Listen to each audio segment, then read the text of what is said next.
Africa, Africa,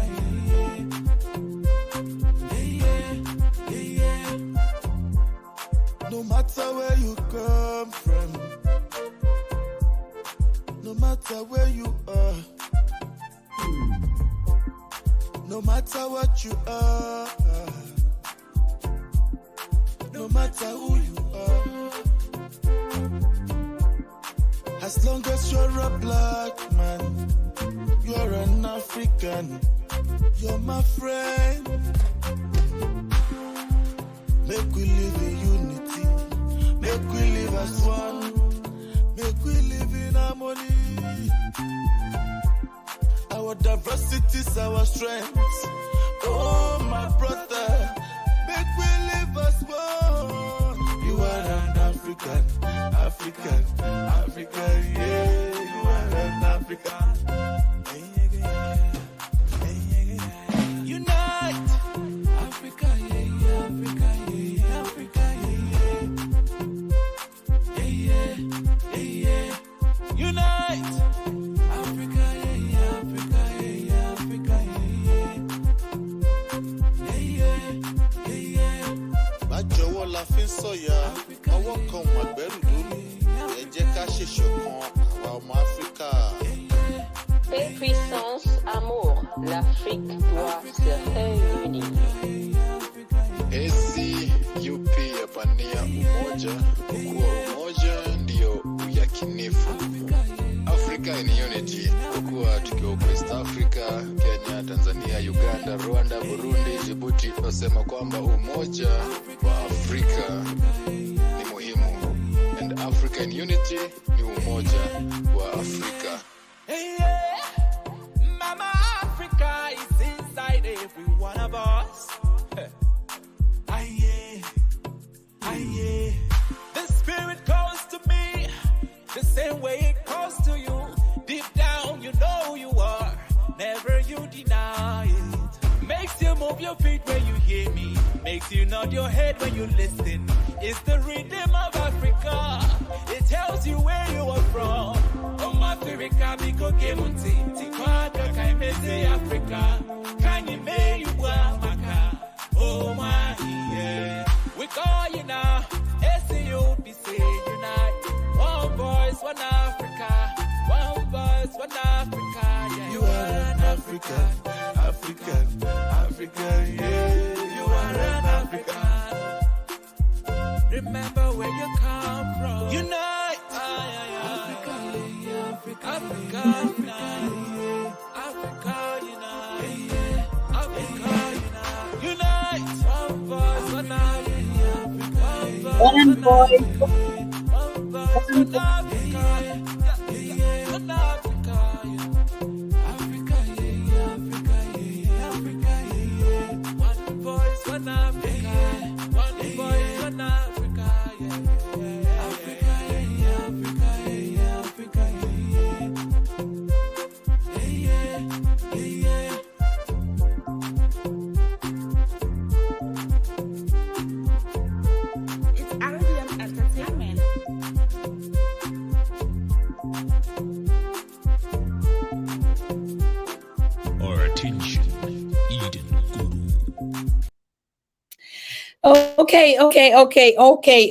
Okay. Now you got the anthem. And I want to say greetings to all of you that are watching us from the continent, from the diaspora, and all of you that are joining this powerful conversation tonight. Tonight is the day of a decision. Tonight is the day, the time, the first ever actions that we are beginning to act, to experience here on the Pan-African Daily. As you can see, Dr. Ekuru is sitting comfortably, really relaxed. Like, I don't think, I mean, I've been following and reading, and I thought I would get him busy, angry, like, this is but the guy is so cool because he knows he's fighting a just battle. He knows he's winning. He knows it's time for Africa. He knows it's the truth. So, I mean, you already had read a little bit of his CV, but he will be telling us. And tonight, we'll also be joined by the powerful Professor James Small.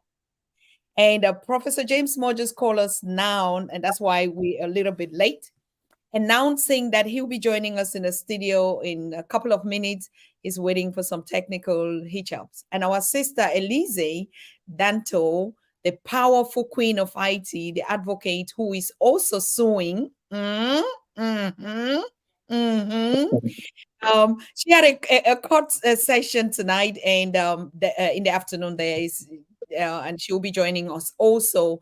But because a doctor has to travel, as a matter of fact, he canceled his trip because of this program tonight. That's why, and in Kenya now, I think it's almost 10 o'clock or 10:30, as I know. So I decided to take him live first on the show while the others will be joining. So I want to give out a shout out to all of you in the chat. Thank you so very much. My goodness, you're already lined up like you already lined up like this is the moment we've been waiting for. So I want to thank you. Peace and greetings to all of you.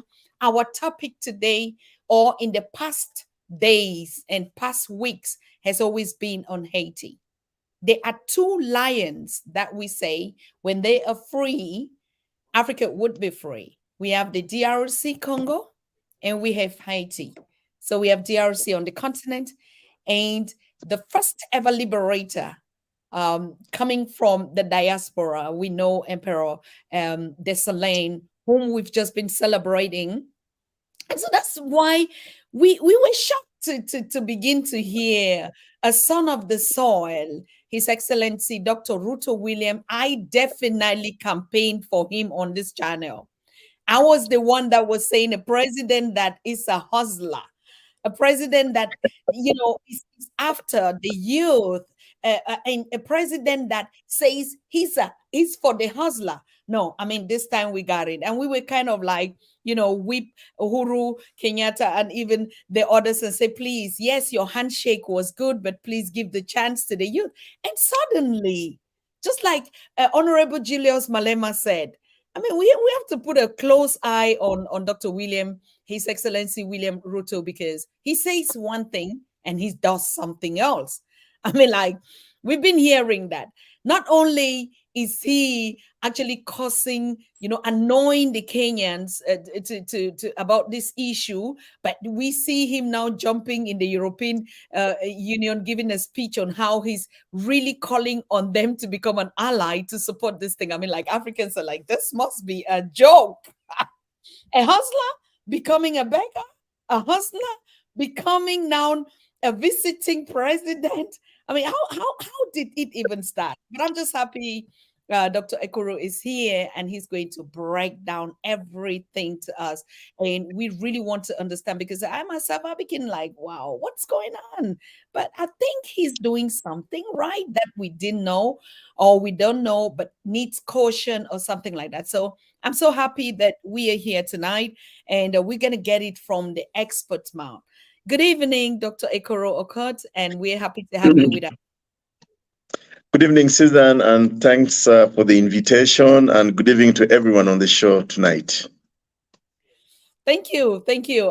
It's a pleasure. I had just a 1-minute conversation with you, and I realized you mean some business out here. I mean, for the first time, it's not like a government. Like today we hear His Excellency Ramaphosa actually calling on Israel to end the war. That's a president, right?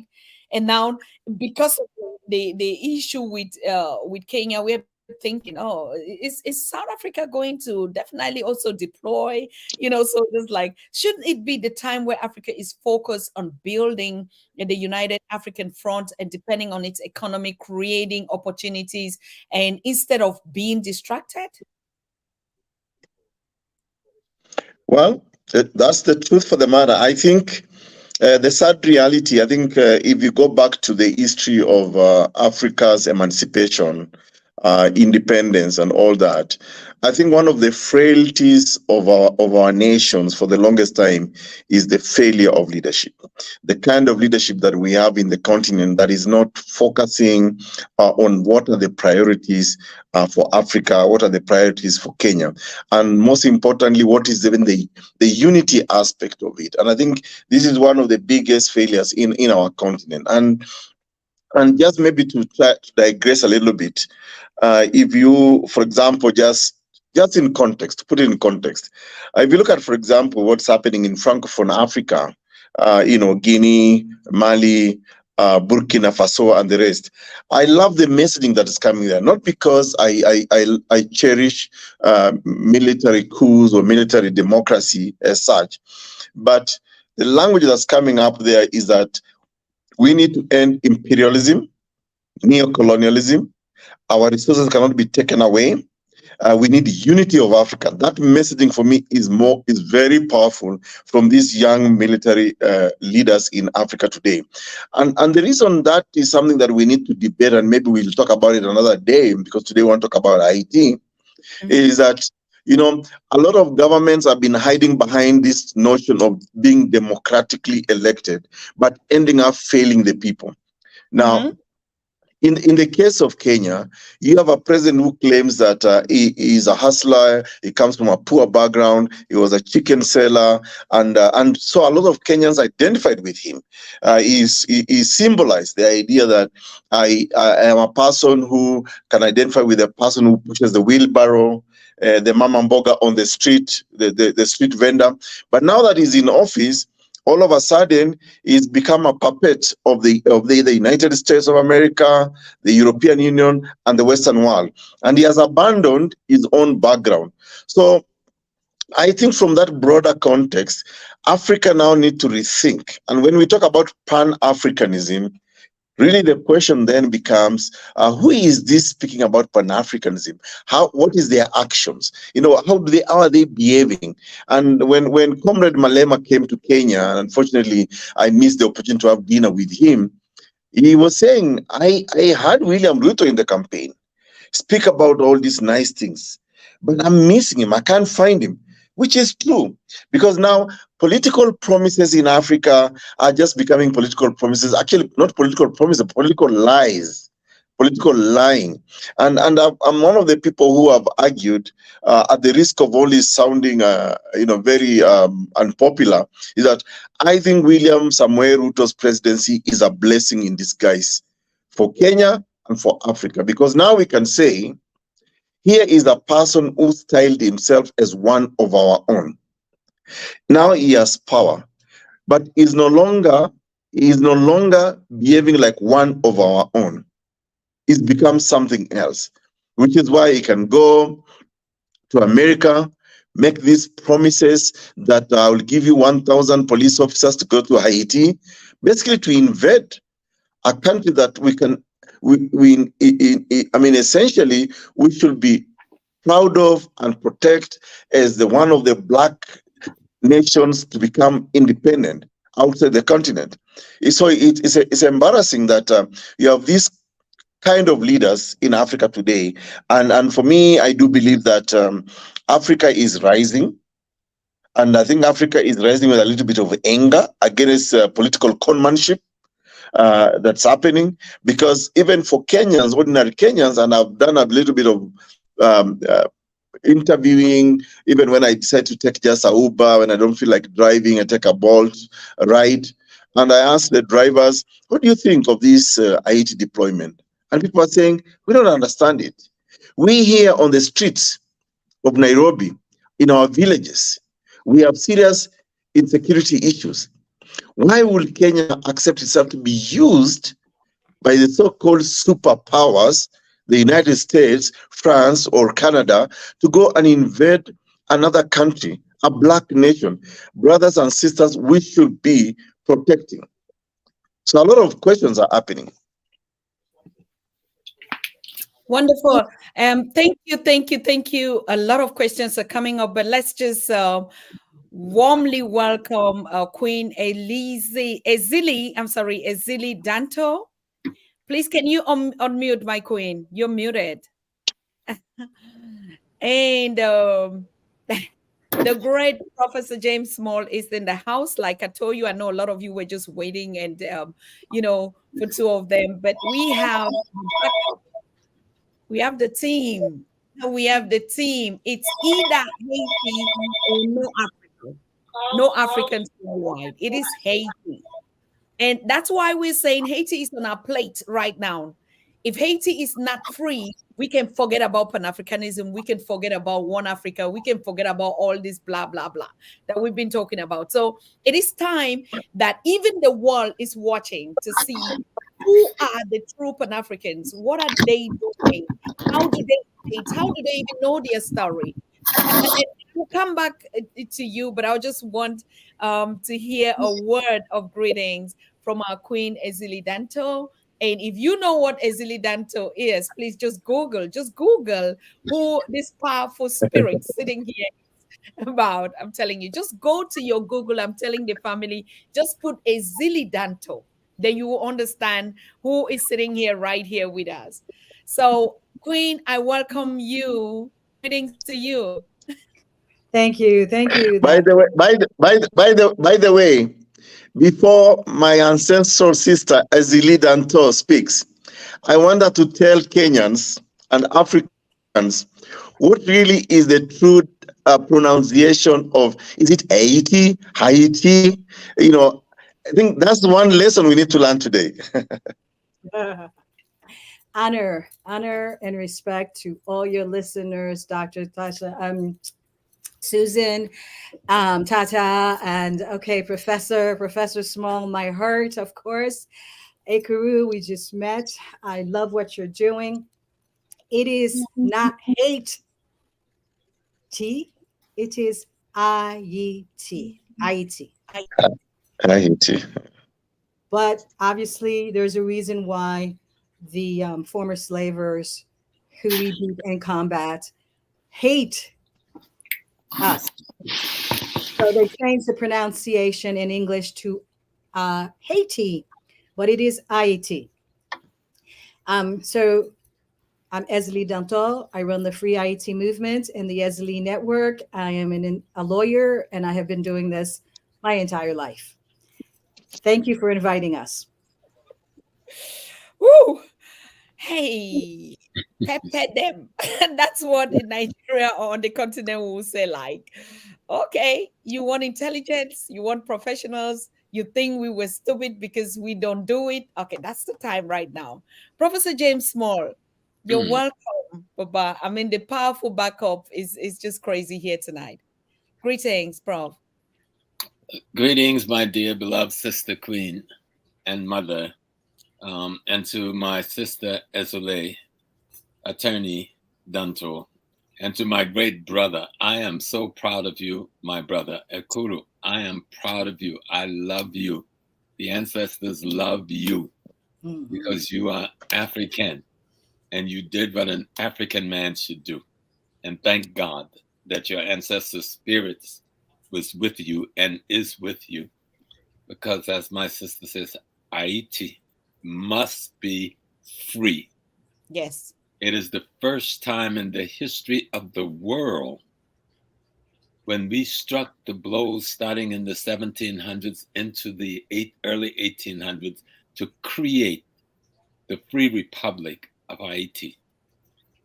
No one in the world had ever done that ever before. Free yourself from slavery. Free yourself from domination from another race. Defeat 3 of the mightiest armies in the world. And declare yourself an African nation open to all Africans to come and find freedom. And then send your soldiers, send your money all over the Western Hemisphere to help those Africans fight to free themselves, the ones who spoke Spanish, French, and English. No institution in the history of the world has ever behaved in that humane way. And we've had to suffer ever since, being under attack by the Western world nonstop every day. You know, starting with the murder of our first emperor, you know, Jean-Jacques Dessalines. That was them. And they've been trying to murder Haiti ever since. And we say, no, that's not going to happen. You know, a fight sometimes takes a little longer to win than we want it to take. And you may even get me to fall to my knees, but I'm back on my feet and I'm fighting. And the move you did, Attorney Aukot, in Kenya, has told the whole world that Africa lives. Yes. And Africa will be determined to be free. Determined to be free.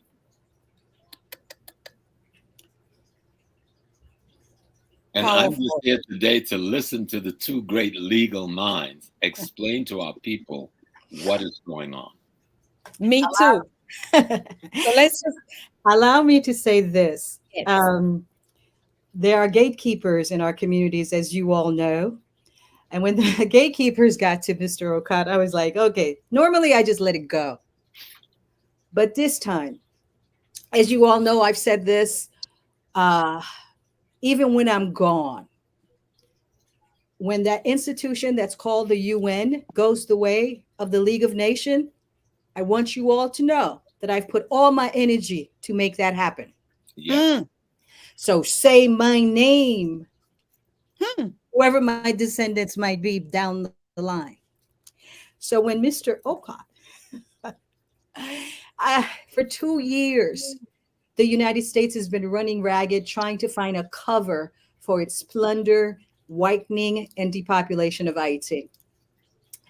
And since it was having difficulties with its cousin to the east, China and Russia, they stood in the way for a while.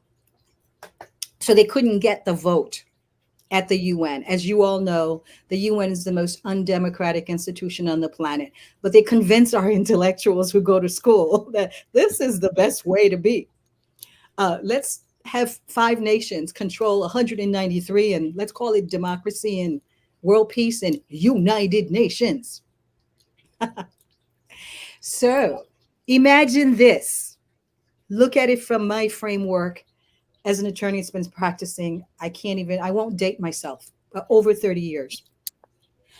You see, I can say because of Mr. Aukot that a Black judiciary, for however long it happened, for however long the extension to stop the deployment is right now, that extension goes to January 26, 2024.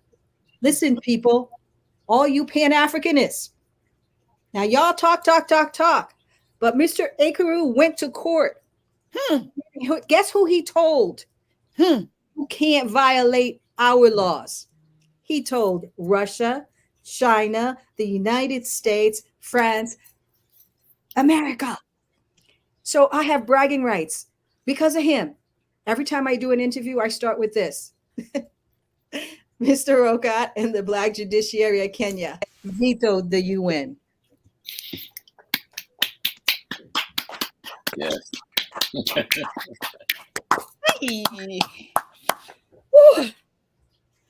That's powerful. You guys are making me emotional. You don't know. Since Patrice Lumumba, my brother, the UN has been destroying us. From Lumumba to Aristide. So as a student of history, you know, they tell us that we have to go one way. But that Kafu has a couple of roads, and you took yours. Honor. May honor always walk with you. Thanks. One love. One love. Over to you, Dr. Ekuru. Yeah. So let's start this conversation by. I think it's important that we explain to the audience why I went to court and why I am opposed to this deployment. Of course, since this petition, since my conversation with my ancestral sister, ELIZI, DANTO, now Professor Small, when we spoke yesterday, and of individuals, I've taken a very keen interest in the Republic of Haiti, but most importantly, not just the Republic, but the nation of Haiti, the Black people. So I'm sure my brother and my sister will eloquently speak about the history of Haiti. But by summary, I just want to say that I think it is an awakening call that the old notion of Pan-Africanism and Black people coming together to protect themselves is very key. So what I have done basically is to invoke the constitution of Kenya, and of course the will of the people of Kenya, that says that we cannot be used to invade another country, and most importantly, a black nation like Haiti. We should be talking about how do we work with Haiti, help them. So it's all very unconstitutional because maybe contrary to a lot of people do not know, I was in the team of the committee of experts that actually wrote our 2010 constitution. I was the CEO of that committee of experts. So matters constitution are very dear to me, especially in terms of protecting people, protecting nations. So we have gone to court to say that what Kenya is doing is very unconstitutional. What my president is doing is very wrong. It is not even in the spirit of Pan-Africanism, because this is a master doublespeak. While in the continent of Africa, he portrays himself as this Pan-Africanist, but in the presence of imperialists, colonialists who have been oppressing our people for the longest time, he speaks their language, and therefore I feel that we cannot allow this to happen. For as long as I live any extra day in this world, I will definitely defend the spirit of black people, nationhood, the spirit of our constitution, the will of our people, and that for me is the reason I went to court. And also, I do not want Kenya to be used as a pawn to clean up the mess that the United States of America created in Haiti, what Canada did, what France did, and we should be resisting any attempt to invade Haiti. And we can see, as students of history, we've seen what foreign presence has done in Haiti. For example, even if you were to look at just to consider the fact that Kenya is got it's not very even clear what exactly is Kenya going to do. If you read the UN Security Council resolution, it's just too verbose, full of too much English, and actually saying nothing about what Kenya is actually going to do in Haiti. And in any case, it is the same United States of America that is pushing Kenya, that is using Kenya as a black nation to go and restore some sort of peace and order in Haiti, that is actually funding those death squads. I have since changed my language. It's no longer gangs. It's actually death squads being sponsored by the United States of America and their allies, the oligarchs from Israel, the Syrians and the Lebanese. So I think this is the kind of conversation that we need to have, and to tell this imperialist that enough is enough. A black nation, black people can actually emancipate themselves, and they can govern themselves, and they should be the masters of their own destiny. And may I just Over thank to you, Susan, for so eloquently stating that case, and for the government of Kenya not to see the beautiful youth of Burkina Faso, not to see what's happening in Mali, not to see what's happening in Niger, going against the same criminal that we had to defeat in Haiti so many years ago, the French. And so it is clear the people of Haiti will fight for their freedom. All they want is our assistance. And if all we can do is hold back the puppets and the collaborators of the imperialists so that they can organize themselves to do what they have to do to be free. I've been to Haiti multiple times. It is the most beautiful African country you want to go to. You do, other than that, they're over there a little bit geographically, you don't know you're not in any country in Africa. Mm. Notwithstanding that you're looking at the face of Africans. And because of the extraordinary history, and because of the resistance that Haiti has upheld throughout the invasions by the Americans, multiple American invasions, and America backing multiple dictators. Even the president that America assassinated a few years ago was the Americans' president. But when he tried to free himself of their diabolical hold on him, they took his life.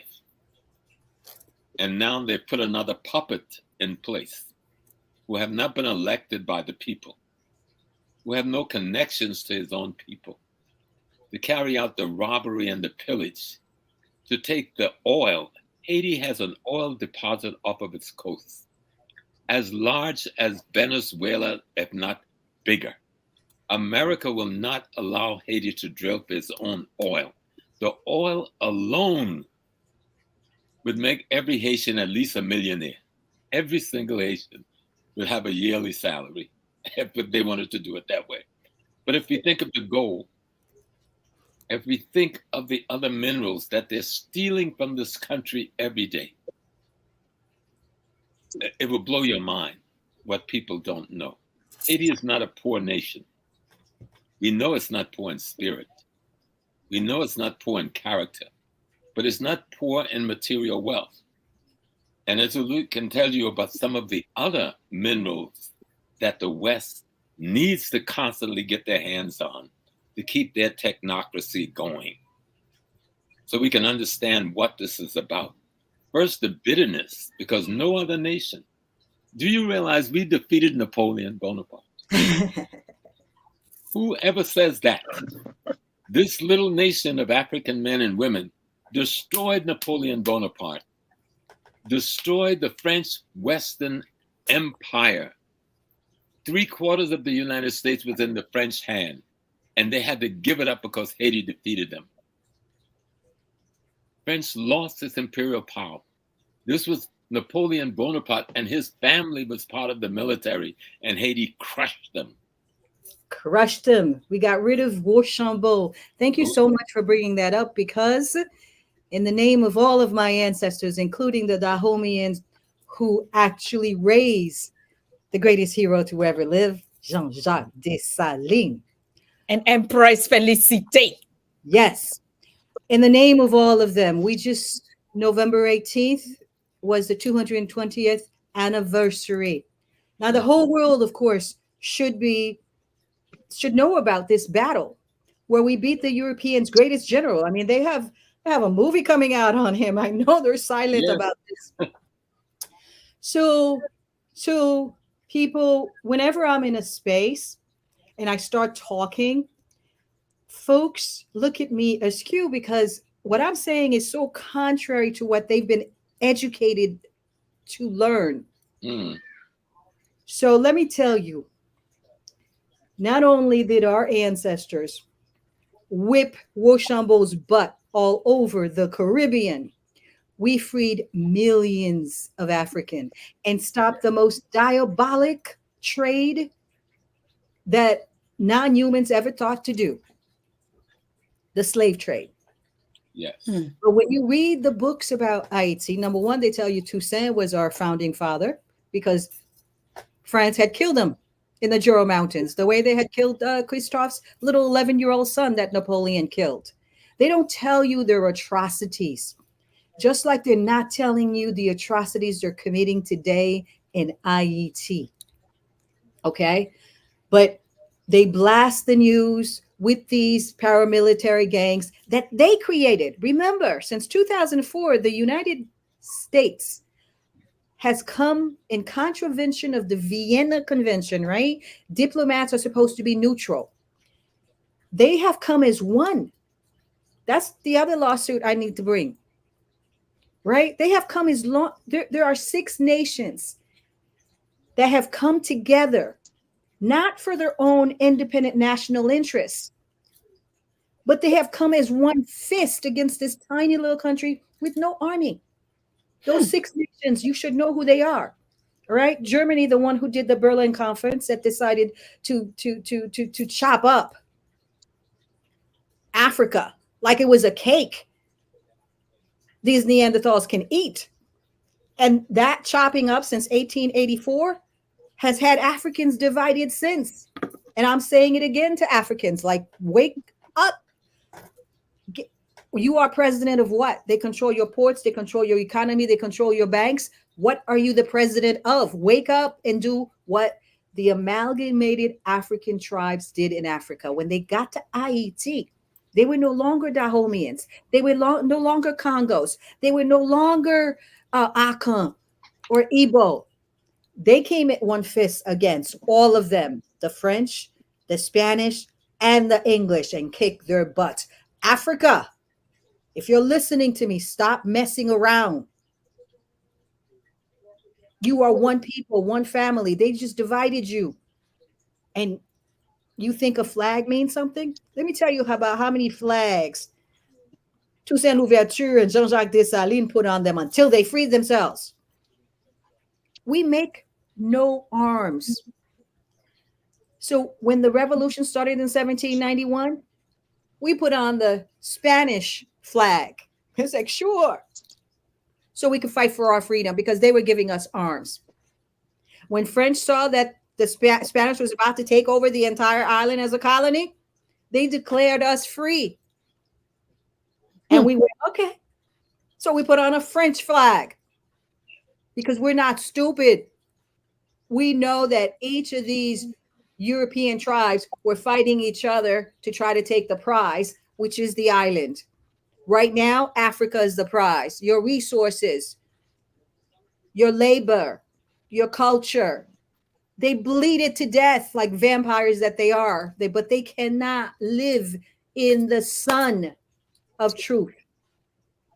So that's really what we have to understand. The most important lesson is that no Haitian, right? I have probably the blood of 21 nations. That's what they said at when we started the revolution, right? There were 21 different nations coming out of Africa. We became one. And that's the only way we looked outwards together. That is the lesson of the Haitian Revolution. Since Vertier just happened, I am obligated in the name of the Dahomians who were sold as enslaved women. And when they got to Haiti, they met the ones that were fighting in Africa, the Oyos, the Igbos. For what? For Europeans to sell us. And today, you have Kenya wanting to be a slave trader for the Europeans. And then 50 years from now, they're going to be doing a woman king showing you how we were the slave traders, how Kenya was the slave traders. And they're at the distance. They're nowhere. Are you going to allow that to happen, Kenyans? Africans? They've been trying to sell us down and kill us and destroy us for over 200 years. We're not going nowhere, and Haiti have metastasized. You can take that to the bank. Yes. We have metastasized. There are 5 million of us overseas, 13 million at home. And in 2004, the white tribes got together and said, oh my God, by the time 2019 comes, there's going to be 20 million Haitians in Haiti. And that is a bomb waiting to happen. That's how they created the core group, which Germany is part of the core group. I already told you about its chopping up of Africa. And that had everything to do with the fact that they were fighting each other. And the Africans in Haiti were smart enough to use that fight to get their freedom. So then after Haiti, they decided they would not fight again. They would sit around a table in Berlin and stop fighting each other in Africa. Because of Haiti, they decided to sit down together and chop it up and give each other territories. As a descendant of Jean-Jacques Dessalines and Abderrahmane Toyo, that is not the reason we fought. So Africans, I need you to stand up and look around. Africa is almost 4 times the landmass that you're shown in the geography. Why are you letting these piddlings? You can fit 5 United States in the area of Africa. You can fit the US, China, France, India inside you, but they're telling you you're so small. They changed their history. Just look it up. Don't believe me. Look up what is the true size of Africa. How many US, South America, India can you put in Africa? Stop being small. See, when I walk into a room, they want me to be small. It's like, no way. My ancestors, this is blood. 100 million Africans died in the Middle Passage. I apologize because I said 100,000 last time. So I'm correcting myself for those who follow me. 100 million. And you know where those souls end up? You know where they get their force from right now? Those that died inside that Atlantic Ocean? In the legacy and fight of Abdallah Toya, the Congo women, the Congo Maroons, in that fight in Haiti. That's why the wind in Haiti is so potent. This is their resting place. Africa, they're looking for you. This is their resting place right now. They're not letting us go. The European doesn't know this is a spiritual fight. But I see what's behind him. He doesn't even see it, right? He's animated by this hoard it all. He can never have never have enough. Germany, France, the United States, Spain, Brazil, and Canada. Those are the 6 nations that, in contravention of the Vienna Convention Against Diplomatic Relations, have gathered together as a group. Not only in Haiti, there's a core group in Congo too. This is illegal. Diplomacy in the law requires that you come into a country and the advantages you are afforded in terms of if you are doing your state's interest business that's not in contravention to any local laws of that country, you are allowed not to be sued. But these people from Brazil, Germany, the United States, Canada, they control everything in Haiti. If you see these paramilitary groups are here, there was a woman, write her name down. That witch, her name is Ellen Lalume. She was the U.S. representative at the UN. She helped put together the coalition of so-called gangs right now that they want Kenya to come in. So that all they want to do, right? The United States is already in Haiti, okay? Let's not be fooled. We are so important geographically. And the universe did this for a reason. And I'm talking to Haitian right now. You are suffering this pain for a reason. Geographically, you wouldn't have to work a day in your life for the amount of ships that go through your waters to go through the Pacific and the Panama Canal. We get paid nothing because the United States controls it. They lease Guantanamo Bay. At least they're paying the Cubans for something. They don't pay us a dime. And they go through that Windward Passage. Inside that Windward Passage, in that space, the head of Venezuelan oil is there. I know this is shocking. The reserve of Haiti's oil is bigger than the greatest reserve of oil, and that's in Venezuela. The U.S. is going nowhere. That's why they need this racial front. And this slave trader that Ruto wants to be. But I promise you, we fight back from one generation to the other. There would not be this narrative right now with regards to, oh, there's no presidents, there's no parliament, the president was murdered. But for the United States and the core group, they own this problem. And I'm not going to go through all of it. Please go to my Ezeli Danto page on YouTube, my EzeliDanto.com page on .com is a website. There you will see the lawsuit that my colleagues and I in IT, Met Evel Fanfan, have filed against the Haitian government that that mirrors a little bit what Ekuru has filed in Kenya, but it says essentially that you are number one, you were not elected. You have no authority to be asking for foreign troops. That's number one for Ariel Henry and his government. And that's against the Haitian Constitution, 1987 Haitian Constitution, and it's a high crime of treason. Negro, KNEEGROW. What else do we say? We say that the UN has sanctioned the Syrian, Lebanese, and the current neo-Duvalierist government that's in power right now for financing gangs. We say, hey, since when? I mean, I'm a lawyer, right? Stop joking in my face. Since when do you sanction a murderer? You bring a lawsuit, you activate your prosecutors and bring a warrant for their arrest. The biggest billionaire in the Caribbean, bar none, Gilbert Bijou and his family, has been sanctioned for funding these people that you see that is killing Haitian, getting them away from the shorelines that the United States wants. You understand? So, but for the U.S., Jovenel would not have been in office because his term was over. He had finished his term according to Haitian Constitution, according to lawyers in Haiti, according to 3 universities in America. But the United States said to him, we're going to give you another year.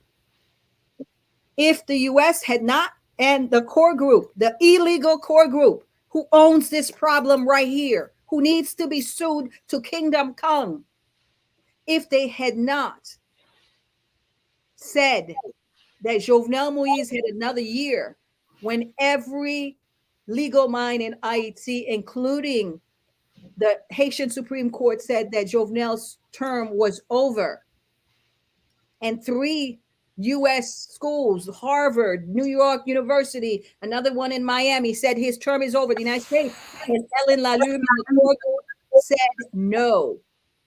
We like this guy. He's going to stay another year to do elections. Well, within that year, Jovenel Moïse decided he was tired of his puppet masters. He went to Turkey to try to do a bilateral relationship. As you know, right there, Turkey's right under the Crimea. There's Russia right there. And he came back with an ambassador from Russia to Haiti. Within 1 month, he was dead. The U.S. owns that. I may not have the resources to ever bring that lawsuit, but my descendants, my children, all of you, you will.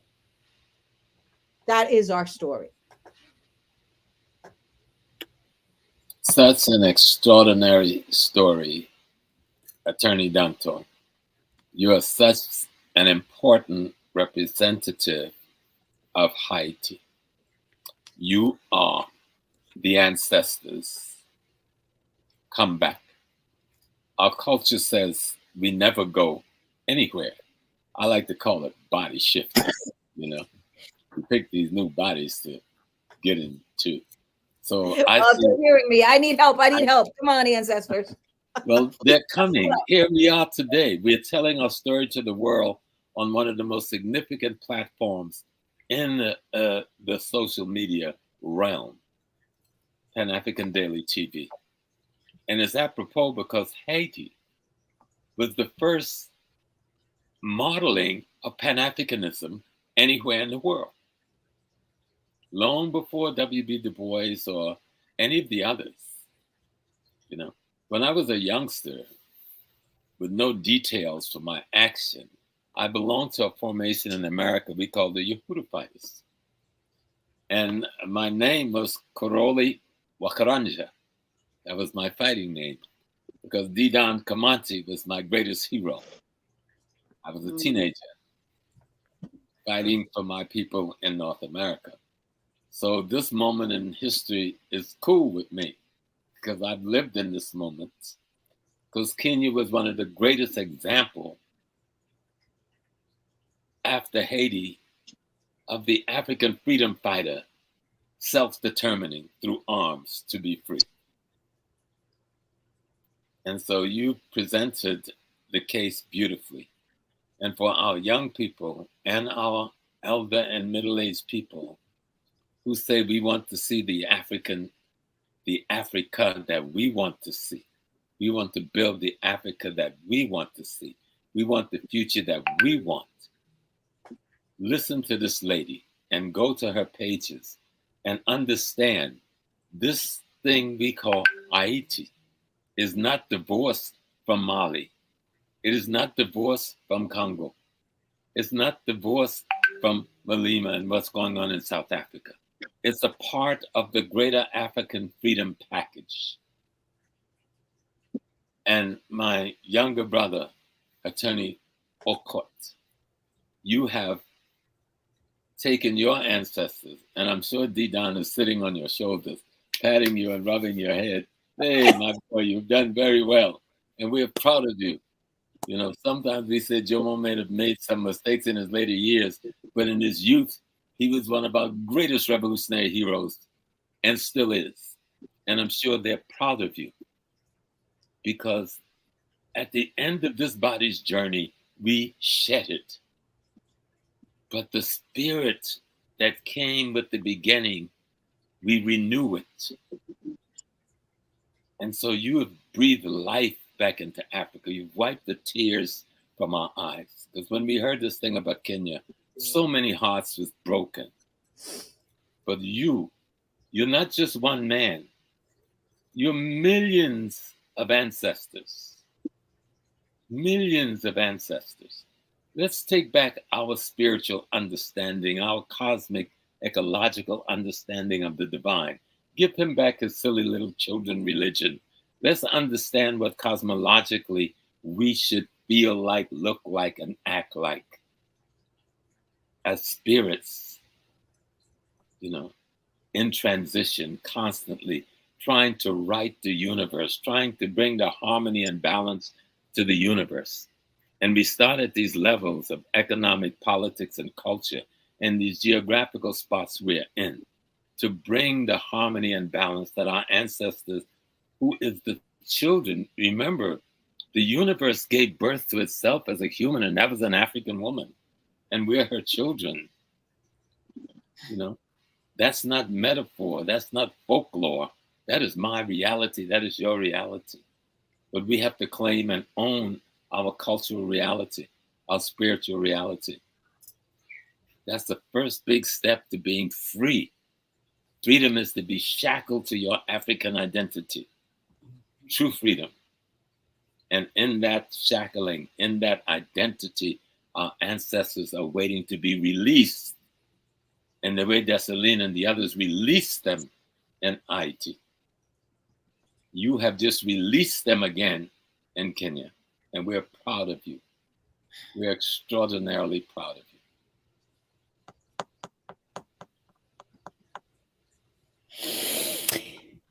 We are extraordinary.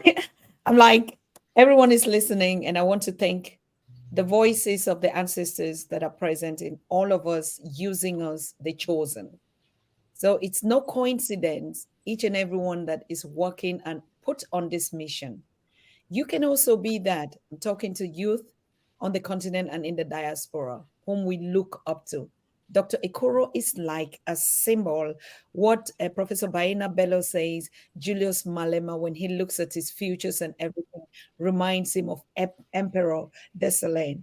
I think Kenya has just already has one also now. So, but I want to go back to you, Dr. Ekuru. Why Kenya? Why do you think that, I'm sorry, this decision had to come from Kenya? Why not Rwanda? Why not Ghana? Why not Cameroon? Why Kenya? Why? What do you think is behind?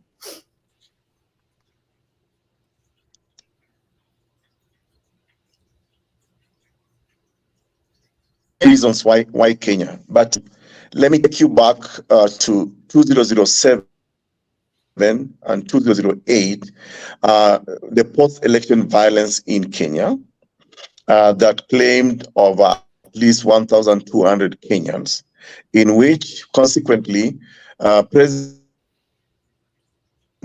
were actually charged for international crime, having committed crimes of genocide, mass murder, and all that before the International Criminal Court. President William Ruto had become a persona non grata in the global scene. Now, my honest thinking is that if you look at the America, the manner in which they want to use the weaklings, the weakest of leaders in the world, so I think they found a weak link in President William Ruto, who today, even as we speak, and is being that within 1 year he has made 42 trips globally, for which we do not see any benefit to the people of Kenya. So I think America, as always, wants to use some of the weakest leaders in the continent to be able to clean up their mess. And I think they found an opportunity in President William Ruto.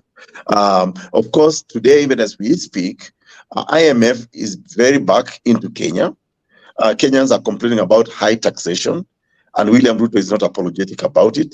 So America and the US will always find, America and Europe would always find who is it that we can actually use as an excuse to do our dirty bidding. So that's one aspect of it. But the other aspect is that money is now a big conversation around this. It is not common, it's not secret anymore that the United States has offered $200 billion US to the Republic of Kenya to be able to go to Haiti. And we know that our politics is one of the most corrupt, and our politics attracts the deplorables, the worst deplorables. And unfortunately, I think in William Ruto, he's trying to clean up his image. But unfortunately for him, he had learned from history that the Western world or the imperialist world will always use you, but at the right moment, they will dump you. So this is really the smallness of the leadership in Africa, especially post-independence. And this reminds me of a book by a man called David Lamb, The Africans. And David Lamb in The Africans writes that Black people deluded themselves by thinking that by kicking out white imperialists, little did they know they actually replaced them with Black imperialists, more concerned about economic and accumulation of wealth, if I can just paraphrase that book. So unfortunately, this is why this Pan-Africanism conversation is very key, because it needs to take us back to our history, where we came from, to uniting us, whether you are in Haiti, whether you are in the Caribbean, whether you are in Africa. We need to reconnect. And unfortunately, the stumbling that we have.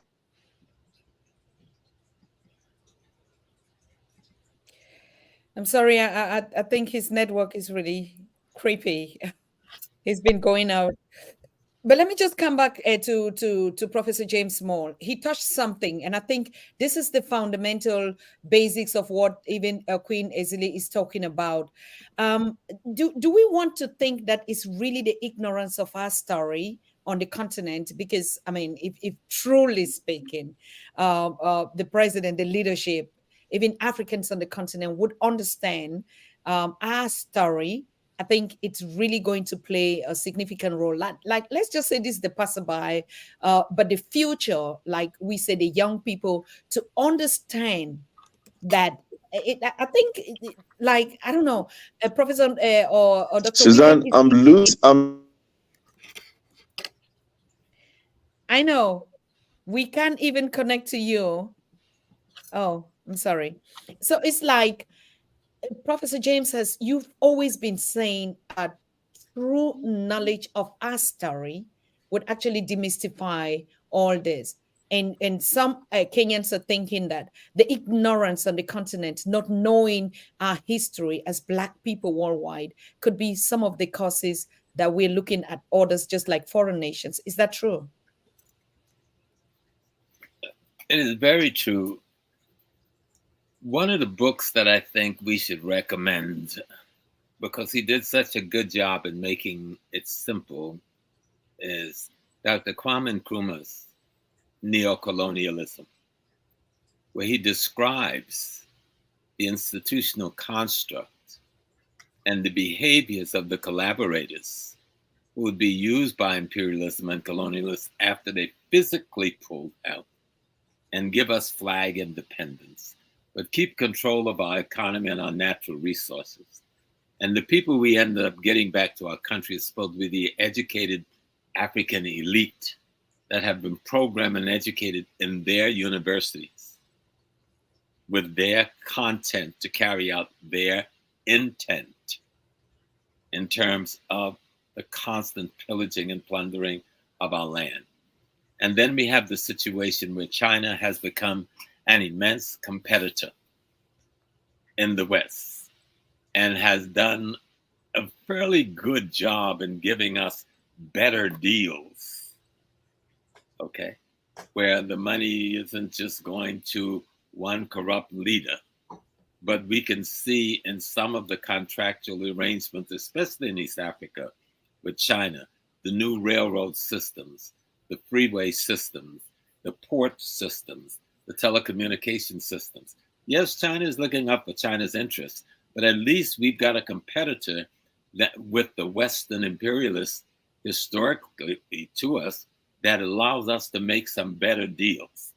And the East African Organization of States, I think Kenya was chosen as the weak link because they want to break that East African coalition, which have been doing very well, especially since our great brother Magufuli, before he passed away, managed to knit together so very well. So I think all of these factors are there. They're trying to make sure East Africa does not declare economic freedom in the way they're moving, that they do not declare intellectual freedom, cultural freedom. And so Kenya is the force they want to use to break that up. And to also put a gap between Asian business and corporate influence in Africa so that Western imperialists can adjust themselves to look like a more benevolent robber and murderer than they've been looking in the past. Sister Queen, what are we expecting of this lawsuit? The Kenyan, okay, he's back. Oh, wonderful. Great to have you back.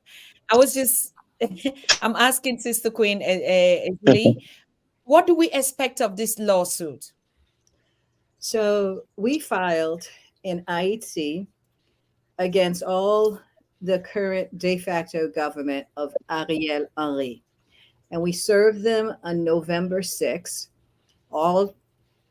And of course, if you know what's going on at Haiti, you can guess how much of a feat that was. The person who actually served, his motorcycle was shot up afterwards. And the next day, our attorney was visited by the Port-au-Prince bar to tell him he has no legitimacy in Port-au-Prince. So they're coming for us. It's always been this way. I can't tell you how many lawsuits I filed, but only when white folks file lawsuits in Haiti do they get major publicity. Those of you who know, we were the first one to go after the UN for bringing in cholera that killed over 30,000 people and made poison our waterways and made them over 1 million people sick. But we have none of those Hollywood control opposition friends to elevate that. That is something we have to understand. The person who controls the media, because it's so important what you're doing, Susan, so important, so critical, because our voices are not heard. So even though I've been here for decades and decades, I'm always like a little annoyed when people tell me, oh my God, I just found you. But it's like, oh God. Literally, honestly. It's really. And so that's kind of how it is. in my past experience, for instance, with the UN, they just never answered.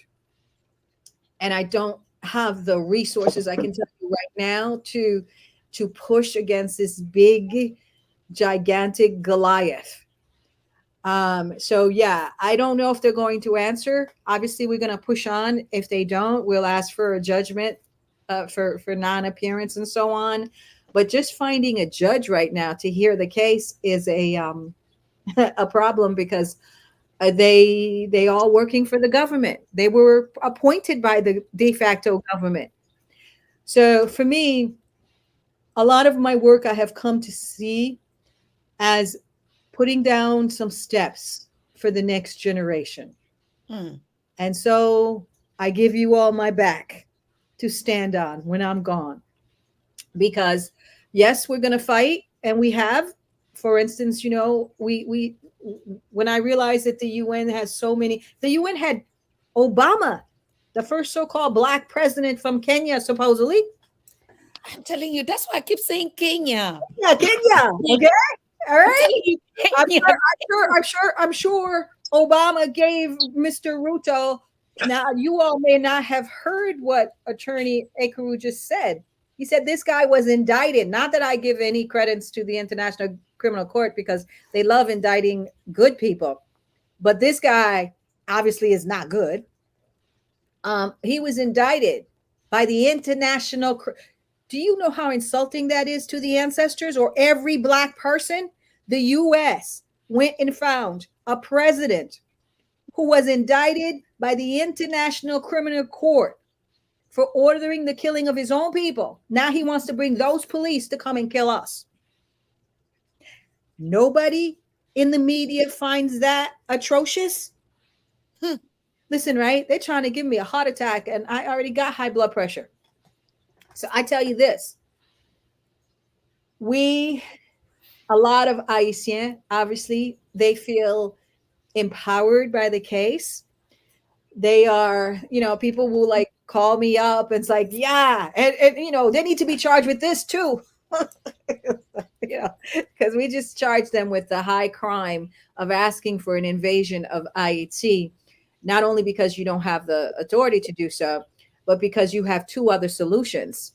If you wanted to, the UN has a resolution that says that Haiti doesn't manufacture arms, and the arms given to these death squad are coming from the oligarchs and coming from those in power, and most importantly, coming from UN member states. So resolution 2653, which we're asking everyone, this is the solution. Stop bringing in the arms to Haiti, arrest the oligarchs and the neo-duvaliers who are funding this tiny minority to go against the majority, and we'll take care of it. Remember, Duvalier was supported by the United States for 30 years, his whole entire dynasty. They armed at that time, in my papa's time, in my grandpapa's time, what they call the tonton macoutes, to do what these folks are doing now with their guns. And guess what? We took them down, and that was 45,000 tonton macoutes. 45,000. We didn't have the UN.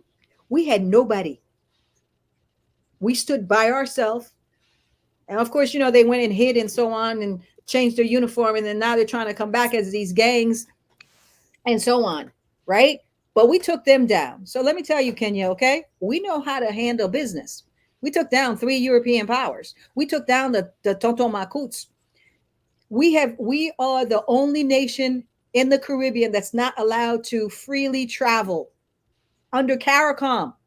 A bunch of supposedly black prime ministers. That's the other thing, right? They hated the fact that we had president and they wanted us to have a prime minister. So imagine we don't have a president right now. They want to make our system not the I forgot that word where you have a president and a prime minister. They love to control their little prime ministers. So that's kind of what they're doing right now. Ariel Henry has no legitimacy. And yeah, I don't know. Maybe the ancestors will make a way. And we'll see Mr. Ayalali in court. Oh my Lord, would I love to be there to argue that case? That would be my dream. And then, that, imagine that all of Haiti would stand up, because they've been saying this forever, right? They've been telling the world that they could handle these, but the United States trains our police. And instead of sending arms and equipment to the Haitian police, they send it to the gangs. So the gangs are more armed than the Haitian police. And forget about the Haitian police, all right? Remember, the chief of police, his name was, because this is how neocolonialism worked, that Dr. Aukot was saying before he went a little bit. They find the worst members of your family, the most degenerate one, like Michel Mateli, and they give him power. Normally, they have a dossier on that person. He's into narco trafficking. That's Mateli. He's a DEA agent, right? I don't know the entire story of Wuto. I'm pretty sure they got something on him.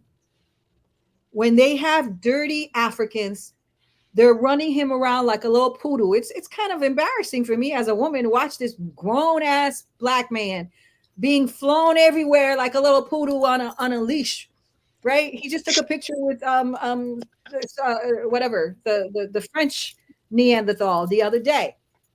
So that's what they're doing to them, right? They put them like a little Doberman on a leash, and they fly them everywhere. And then they say to the people, "Look, I got the African." And then the people in the country saying, "That Negro, Kneegrow, doesn't represent me." Well, Ayalali doesn't represent us. And yes, okay, hey, I know this is the century of DANTO. I'm early. I started out in the 20th century. I'm early. But we will bring these people before the law of nature, because nature itself is tired. So for my case, we haven't heard a peep from the government. We haven't even heard a peep from the media. Imagine a lawyer sues their government for treason, and it's not blaring in the Reuters or AP headlines. That's what I'm telling you. They make us invisible. So we continue to fight. That's okay. We are here from one generation to the next until there is humanity, that profit doesn't come before people on the planet. Since I'm telling you, just your you didn't even need to be an advocate to fight this thing now. I mean, I'm going back to Dr. Ekuru. Honestly, to be honest, this is really like a joke. It's really like a joke. Like, so Kenyan soldiers want to be feeling important. Like, oh my God, we're going down the mighty Haiti that beated Napoleon, that defeated all, that beat even colonizers and freed the black race. And we now are the ones that are going to show our brothers that, we're coming from the jungle, we're the real ones, and you are the supposedly. I mean, Dr. Ekuru, do you really believe, hey, jokes apart, that even if your lawsuit would not go through, the 1,000 soldiers, I'm so sorry, our brothers and brothers that would be sent there, do you think the Haitians, this mighty little tiny blood streams of the Salane would just leave you Kenyans to just walk with your blue suits and hats and come and tell them what the hell? I mean, it's a joke. I think what you're even doing is like you are protecting. You're not even suing the government. For me, as a matter of fact, you're protecting your people, because a Kenyan in Haiti to go and fight. Come on. I mean, Dr. Aukot, tell me this. Yeah. First of all, Susan, let's correct the impression. Haiti is not little or small country. It's a great nation. And for me, very proud of Haitian people, the history, and it's a great nation. And I think Kenya is just walking into a death trap. It's not my wish that anybody dies or anybody is killed. It's not my wish, but Haitian people have got every right to defend their destiny, their interest, not through the guns, not through the death squads, but through their own, conviction as a people. The truth for the matter is, Kenyans are laughing at this deployment. A lot of Kenyans are saying these folks will come back in body bags because they are used to chasing guys here demonstrating on the streets of Nairobi with stones. They're going to face guys armed by the United States of America who have sophisticated weapons. They will come back in body bags. And I tell you, this will backfire on William Ruto. Let me tell you a story. I'm a son of a nomad from the Kenya of the North, as we call it. Of course, The northern Turkana Kenya. But because of the disconnect, yes, I'm from. Yes, I'm from the cradle of humankind, the origin of man. And for the longest time, we have also been sort of isolated. In fact, our people right now sometimes say, when they call me, because I live in Nairobi, they ask me, how is Kenya? Because there's that disconnect between them and the rest of the country. Now, if you've probably done some background check on me, I come from a place called Kapedo. Kapedo is basically a battleground where we have these folks called cattle rustlers, but actually they are robbers with violence because they come rob your property, your cows and your goats using an AK-47. But because we are stuck in the colonial language of cattle rustling or cattle theft, we don't recognize it as a crime.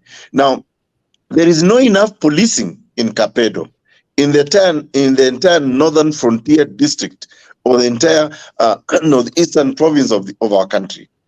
We don't have enough police officers. So what Kenyans are saying, what kind of nonsense is this, that we don't even have enough security in our own villages, in our own homes, but you think you can send 1,000 police officers, regular police officers, to go to Haiti to fight with these death squads and gangsters and all that? And people are saying, we don't wish them death, but fact for the matter is, they will come back dead. And William Ruto will have to pay that price for basically sacrificing sons and daughters of Kenyan ordinary people to go and fight whatever proxy war Americans have in Haiti. And people generally tell me, please fight this case. I'm willing to fight it all the way to the Supreme Court of Kenya. And I personally believe we will triumph. Thank you very much. But you're really actually, like I said, the first thing is you're saving lives. I mean, we forget about all these. The first thing, like a son of your ancestors, is to protect the lives of your brothers and sisters, and that we don't go against each other. But I come back to Professor James, and we talk about Pan-Africanism, unity, and this and that. But I'm beginning to see that even the Pan-Africanism is going to be a war between Africans and Africans to liberate ourselves. Because honestly speaking, I'm not in the piece of cake of the colonizers or what. They lost long time ago. They would have gotten us things 400 years ago. But now they just this ping pong. But we are saying the Africans that will refuse to wake up, the Africans that will be sellout, the Africans that would just, because of little petty fiat currencies, the Africans that would decide to go against the will of their people and against the will of their ancestors, you would get exactly where you're going into a debt trap. That's a fact, Professor James. I'm not even strong anymore on the concept Pan-Africanism as I used to be. I'm just African. And that should be enough to say what my bond is to every single African wherever they are in the world. My obligation to every African in any African is the same obligation I have to my mother and my father. It's the same obligation I have to my wife and my children. We are African. And that's that. That's why I like the term when Dr. Asa Hilliard told us, true freedom is to be shackled to your African identity. True freedom is to be shackled to your African identity. Like when we talk about Haiti, we never talk really about the outward African philosophical, ideological, and spiritual expression that explains cosmology and ecology to them, voodoo. We are made to think, even if we say the word voodoo, we have to sneak it in. Mm. The word comes out of Africa, and it means the essence of the divine itself. It is, you could call it the universe. It is the most universal African word for God. Okay, and so Dessalines and those who were fighting, even Esolé Danto right here, that's not just the name, but Yes. that was the spirit of the divine that led the revolution.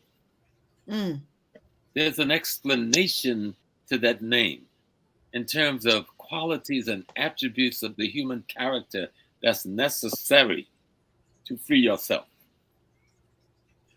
We don't have to look to anybody for the ideological fundamentals to organize ourselves to be free. It is in our voodoo, whether we call it Yoruba, Congo, Candomblé. It is in how we, as our ancestors, see ourselves in the universe. Mm. I am the God having the human experience. I don't care who don't understand that. I'm clear. I am my ancestors. Behind me, there's almost 100 of them. They're photos. I put Mama's earrings on last night because I was going to a chest and I found my grandma earrings. I go, look, oh, she'll be very happy today. I'm going to put her gold earrings there. And then I found the brooch with my mother and picture I used to carry around with me years ago. And I goes, oh my God, where have this been? So I had to put it on because she came to me a few nights ago and she was upset. And I goes like, I promised you I would never abandon you. I'm always with you. Mm. And to calm her down. So that tells me when she came like that, there's a crisis in the family. I know what the crisis is with one of my granddaughters, trying to deal with it. But she came to make sure. So though we put her body in the ground, her essence as a spirit, that's a part of me. And all of those children, I've got 23 grandchildren. That spirit is in all of them. Mm. The problem. So there's a gathering. They came together to say, wake up, James. You have an issue you must address. And my sister who left out of her body about, 3-4 months ago, when Vivian passed, she was with me 2 nights ago. Very strong, very sturdy. And I know my sister, how her spirit loves me and how I love her. And I hear her message. We are ideologically, we do not need Christianity. We do not need Islam. We do not need capitalism, laissez-faire. We do not need democracy. We do not need socialism. We do not need communism. Our system has in it a communal, collective, cooperative understanding of human relationship with the rest of nature and cosmology like no other system in the world. We need to return back to what was the Kikuyu doing before? What was my brother Northern family doing before the first European came into East Africa? When we point ourselves in that direction, we will be pointing ourselves towards our greatest freedom that's possible, shackling ourselves back to our African identity, shackling ourselves back to how we saw reality. We are ancient content, but we must know them in order to determine our contemporary intent. Content all have intent. Your intent is informed by your content. Your content is the history of your ancestry. You see. And so, you know how I make the little joke every now and then, history will erase the mystery? It may sound like a little joke, but history will erase from our minds the enemy's mystery and cleanse us of this what they call this thing, this parasite that's in our brain. I only want to love. People said, where are you from? I said, I grew up in America, but I grew up in an African village, in an African family, in the swamp and the woods of South Carolina. I didn't stop being Africa. Papa, Dad didn't stop being Africa. Mama didn't stop being Africa because we were in the woods of South Carolina. We made our African village. We made our African love. We made our African thought. We had our African dreams right there, as Africans will do. Going to Haiti didn't stop us from being African. It actually allowed us to, when the challenge came, to expand our Africanness. Haiti is an example of what happens when you expand into one another. And then you expand into your ecology. Haiti did more to use the ecology as weapon than it did to use the guns of the European against our enemies to their destruction. So we've got to become Africans again. You know, where love is not a word, where love is, I recognize the essence of the divine in you because I've been taught to recognize the essence of the divine in me, and it is the same being. We are one. That's African culture 101. Over to you, Queen, easily. I always love. Wow, that's very powerful, Prof. I always love when this living legend, and I hope all of you listening understand that Professor Small is a living legend of who and what we are at its essence.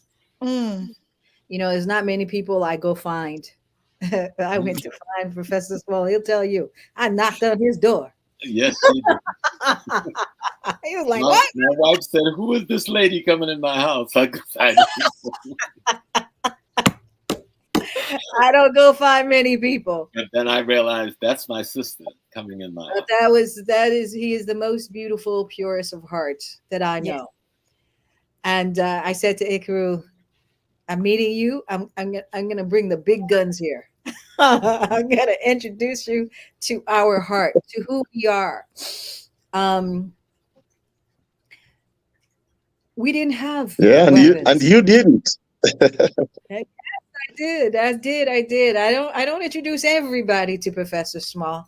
But Professor Small is just like my heart. I love him so much. I love what he stands for. I love the history behind Professor Small.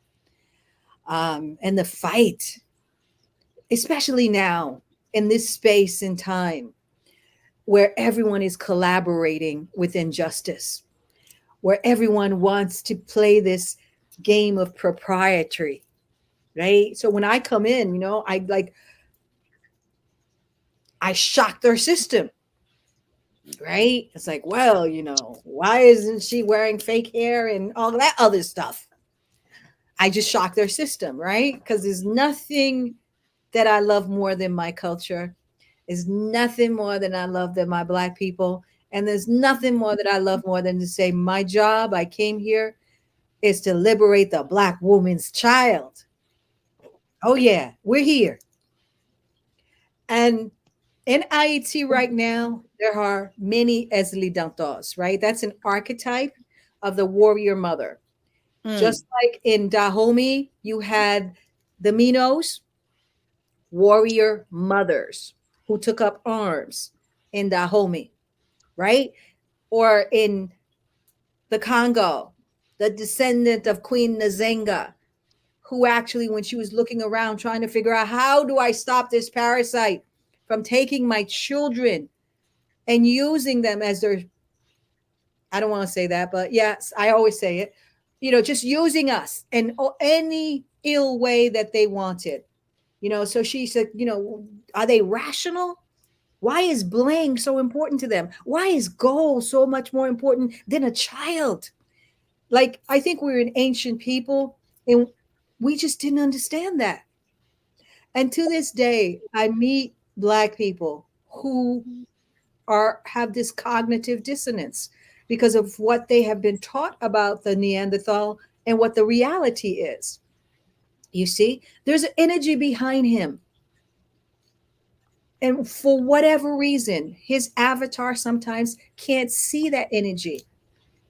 But we have the results in the Congo of Leopold. We have the results right now in the Congo of 6 million dead since 1996. Yes. And we make as if it's not happening. We have the results of the 60s movement in America, and young men who were 16, 17, spending their life in prison because of COINTELPRO. They're 65 now. And the integrated Negroes in America, with all their education and all their proprietary, make as if that didn't happen. That Mumia is still not in jail. Yes. They want to tell you about the Kenyan president, Barack Hussein Obama, who started like 6 different wars and brought Bill and Hillary Clinton into IET to tie us up. They use these collaborators. I'm sorry, go on, Professor Small. You were saying? Oh, no. I was just going to say Obama's last act, walking out the door, the last few days in office, what does he sign? What is his last bill? He signed a document authorizing American military to bomb and to enter Somalia. His last act. That's just go out of our That's way. what they use their Negroes for. You understand? And that was the last time I voted. I was done after that. I when I voted for Obama, I did it for Sally Hemings. And I say that to everybody. Right? Jefferson, who did supposedly the U.S. Declaration of Independence, Act of Independence, was daily being the pedophile with Sally Hemings. A young African. A young African who was the sister of his wife. He started raping her since she was 14, but he was writing the law that the U.S. is based on today. So what they say and who they are 2 different things, African, and it's time for you to understand that. They look really beautiful on paper, but they're too high tech to live love. They write love. They don't live it, because we would love to share our resources with them. What are we going to do with all that oil or gold or whatever? You can't feed it to a child. The Congo would have loved to sit down with these people, but they would rather enslave you, cut your hand, create all kinds of chaos, murder your president, than be human. So nature itself is tired. My very body is nature, right? We are part of nature, all the elements. And as Professor was just saying, right? Adversaire, 220 years ago, Napoleon had this secret weapon. He had sent 50,000 troops to re-enslave barefoot in slavery for 300 years people, right? And he that's what he was going to do. And at that time, he had one of these things like where you put on 2 wheels. It was the first machine gun, because it could crank it up, and it was just like it could kill, mow down everybody. Okay, that's what we faced. Our ancestors faced that, and Napoleon had already beaten the great powers, right? And they had a truce at that time when he came to Haiti. But we went inside, and I'm asking Africans. I know when you look out, you're going to see the 50,000 troops all over your waters, which is what we saw. That's what you see right now. And that's why the integrated Negroes, they are in the grind. They've got to pay for their kids' education. They've got to pay for their mortgage within the system that they put you in. But Dessalines said this, and I know it's deep, people, but the song that we sung when we went to battle with the greatest European general that they say is their greatest was, there are no mothers here, there are no fathers here. Because remember, it's your whole family they're going to destroy, Africans. So they're going to rape your women. And when you rape a woman, when you go into this body and you bring all of those excited, awful stuff in there, that stays with you for 3 generations. You've traumatized that woman, her children, in the next generation. They know this. Definitely the pedophile Catholic priests know that. We have to start protecting the womb of our women. We have to start protecting our men. And we also have to understand this. We are the parents of the universe. This planet, we are original to the planet. We are the sun people. The Neanderthal don't even know where he came from. He's saying 6,000 to 12,000 years ago, and he's taking Ethiopia and other people's books to write himself in. And you are sitting around bowing to a person that actually requires you to help to civilize them. Right? Like, I walk into a room and I tell them all, listen, okay, if you're running around with your white savior, no, that was a child when my grand millions of years ago. We didn't come from no, whatever they say, ape. Really? I'm a Black woman telling you that if you didn't know, right? There is a rock in Haiti called Wash Alena. Mark it down. It's carbon dated between 35 to 100 million years ago. We're writing in it from sentient beings. Just like the European takes your Africa and makes it look smaller than Europe, or when Africa is 5 times all of that.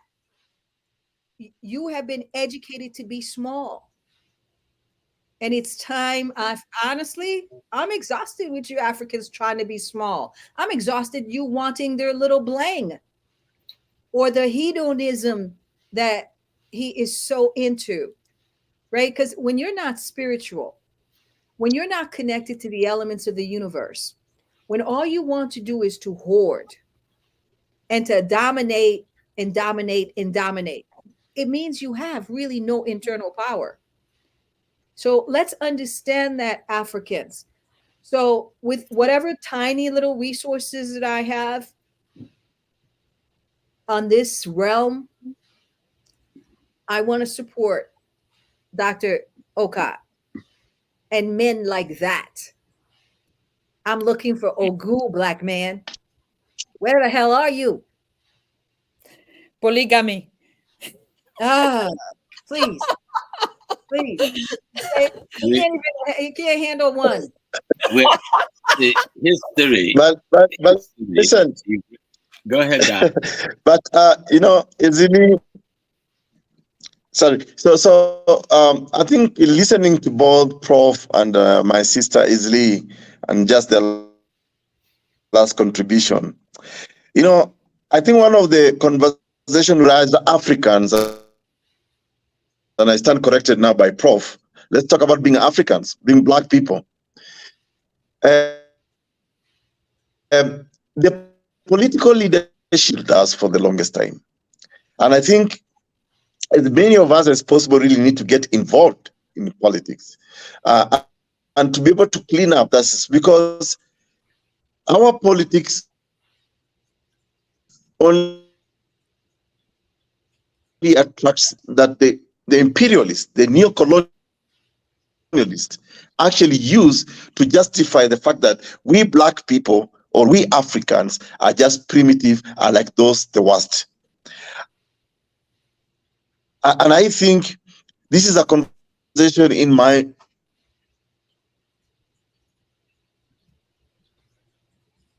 view that really we must sustain. Who is the leadership in our respective societies who claims that he's a PhD holder in botany, meaning therefore he has capacity to have done some research, some level of the way in which he does things, but look at the way he's being manipulated.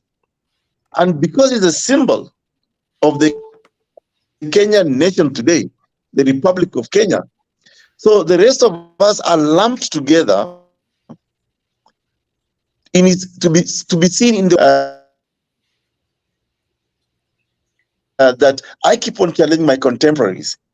I'm not going to be a curious onlooker anymore or going forward. I am going to get involved. I'm going to ask questions. I'm going to question.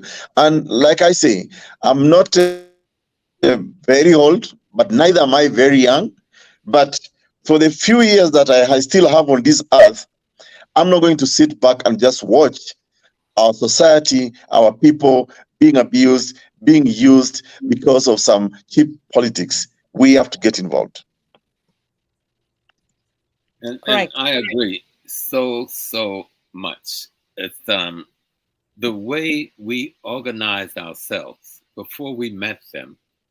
We controlled the economic, politics, culture, and the spiritual world in which we live. And each generation we created it. And the science by which it was created, we called that culture. Okay? African culture. And so when I say, even speaking in his language, I'm paying homage to his ancestors.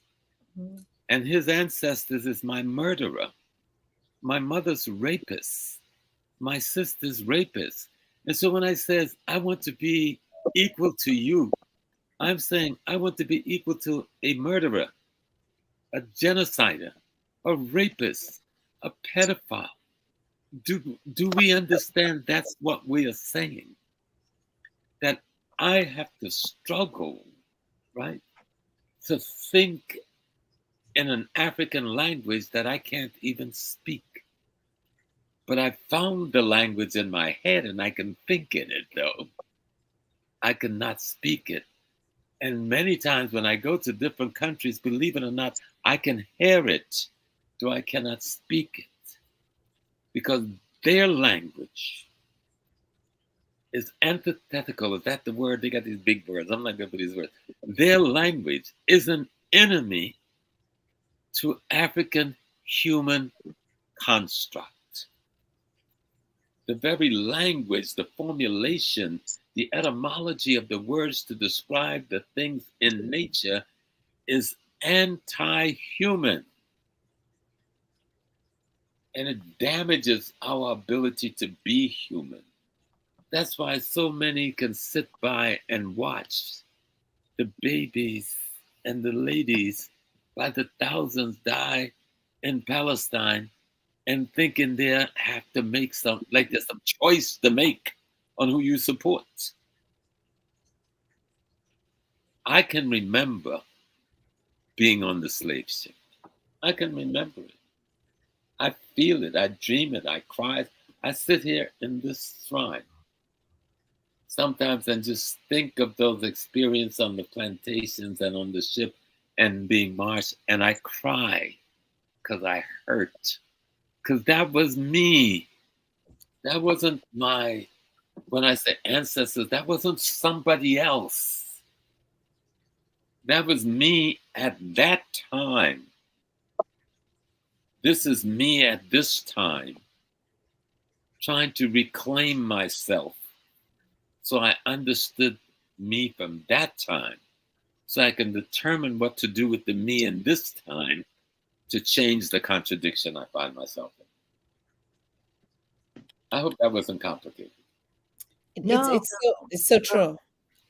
that connection to the ancestors, you always bring it. You always bring it, and you always make it so clear and simple.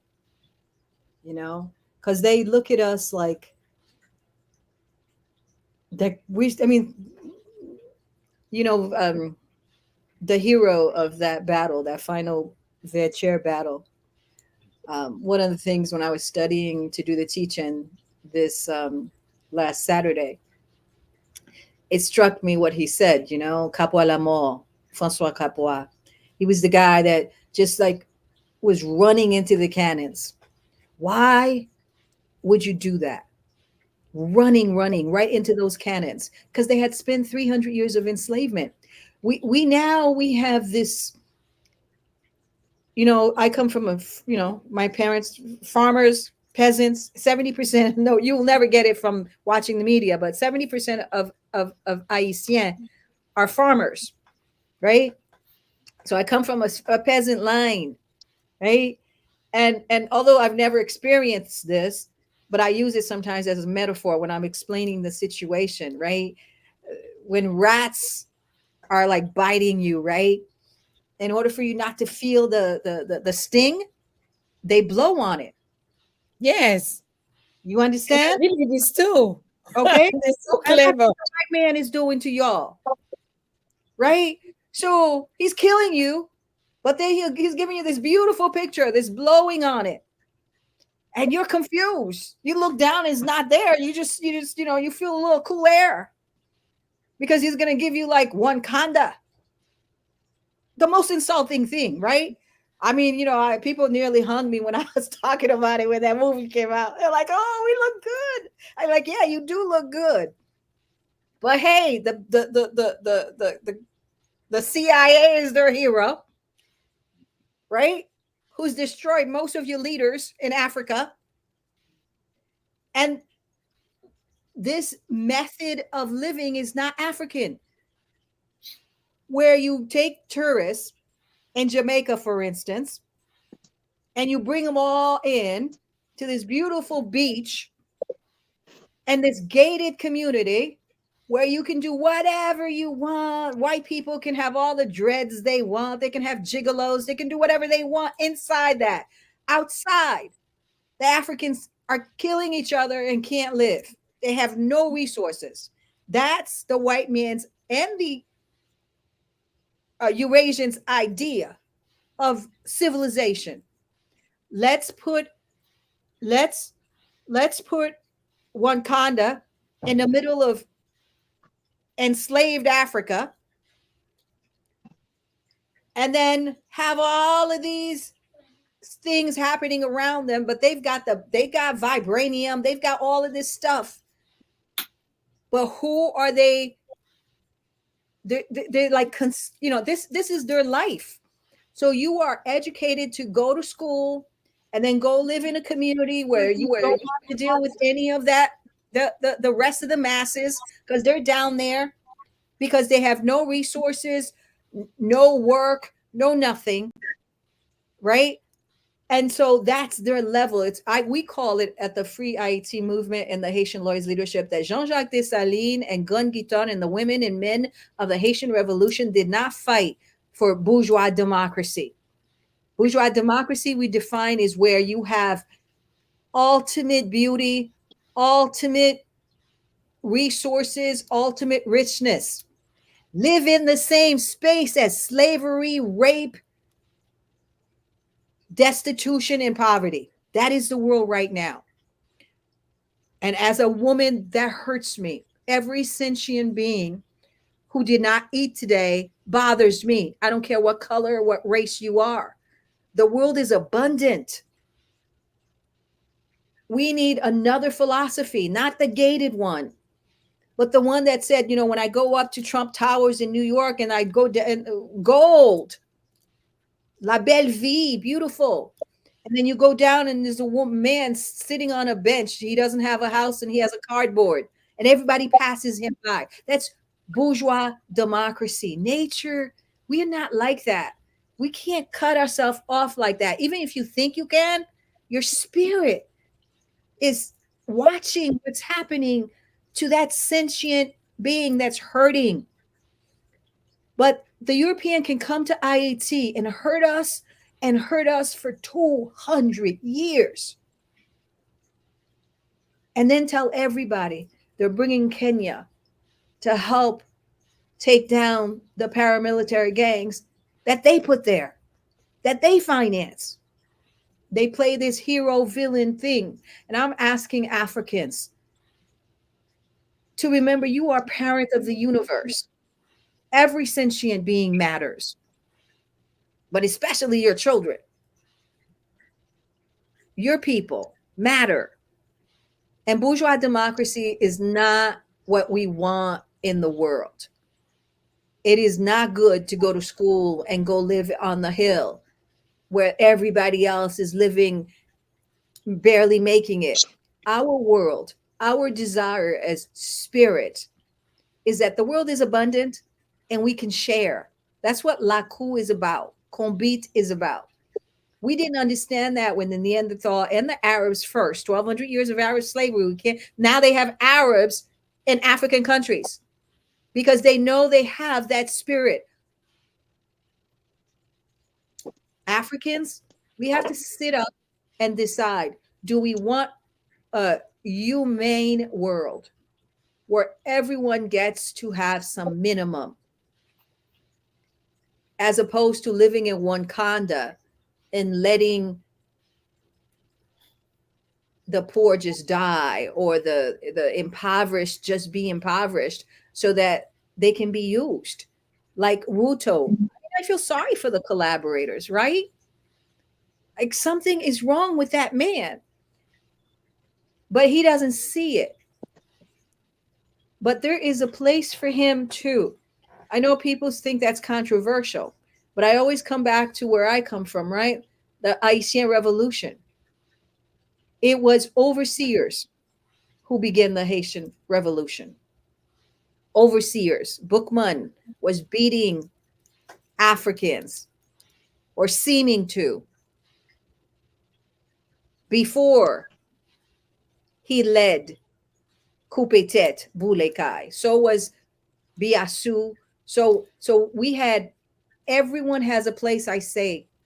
So if you don't have the emotional, because we are traumatized, the trauma might be micro for those who are living, because I used to represent a lot of very famous, back in the day before Haiti took my attention. I was representing Grammy Award artists. And, they had abundance.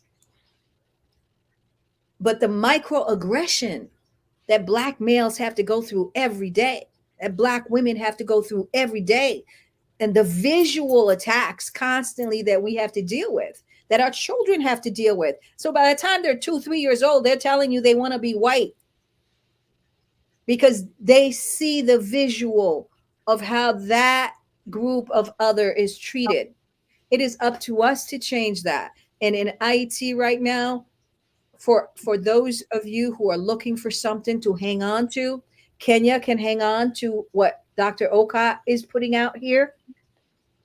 You can hang on to the work that I'm putting out here. And I'm telling you, Professor Small and Susan Tatah are doing the work. That's what we need to do. And I think I'm going to need to actually go very soon. So I just wanted to say. All of us, we're rounding up to Queen. Thank you so very much. You can leave. You just concluded it. We have just 7 minutes left. My email, EZILIDNTO@yahoo.com, EZILIDNTO.com. Thank you very much. But it's 4 and I do have another 4 o'clock. Take care, everybody. Thank you, Susan. Thank you. We love you. We'll be having you back. We'll be having you back. We love you. Thank you. Thank you. But actually, I would also like to excuse myself because I've applied to catch in the morning. Yes. We're already rounding up. We have just barely 6 minutes. So, but I would still like to come back. So let's come back to you, Dr. Aukot, because let Attorney Aukot just kind of summarize really quick. Yes. That whole piece in Kenya. Do a quick 2-minute summary, Doc. but include. I just want us to say everybody is held accountable for what they do. Dr. Eckhart, you are a lawyer, but you're also a politician, and that's why you're playing a double role for us here, to give hope and another kind of politics to the young people, because politics to us in Africa is just like poison now. We hear every politician would promise make good things when they are in their opposition, but when they are there, they become something else. We holding everybody that comes to the Pan-African Daily accountable for whatever they say. Not me, not Professor James, but the ancestors. So what would you conclude by advising, when we see this kind of politics? I mean, like I said, I rooted for Ruto, but. Okay, so it's a bigger topic, which I believe that we can complete just today, and I'm sure this is a conversation we can continue to have. But I tell you what, my first loyalty is actually to my profession, the legal profession. Secondly, I just want a better society, and I do believe that for the longest time we've been duped by the kind of bad politics that we have. There's a man called Brecht Barthold. I think he's a German. He talks about the political illiterates, that the most political illiterates are the so-called educated people. They don't see the bad things that comes from politics. They don't know that because of bad politics, it affects the price of flour, maize, beans, and all that. There's a whole passage that he has written, and you can look it up.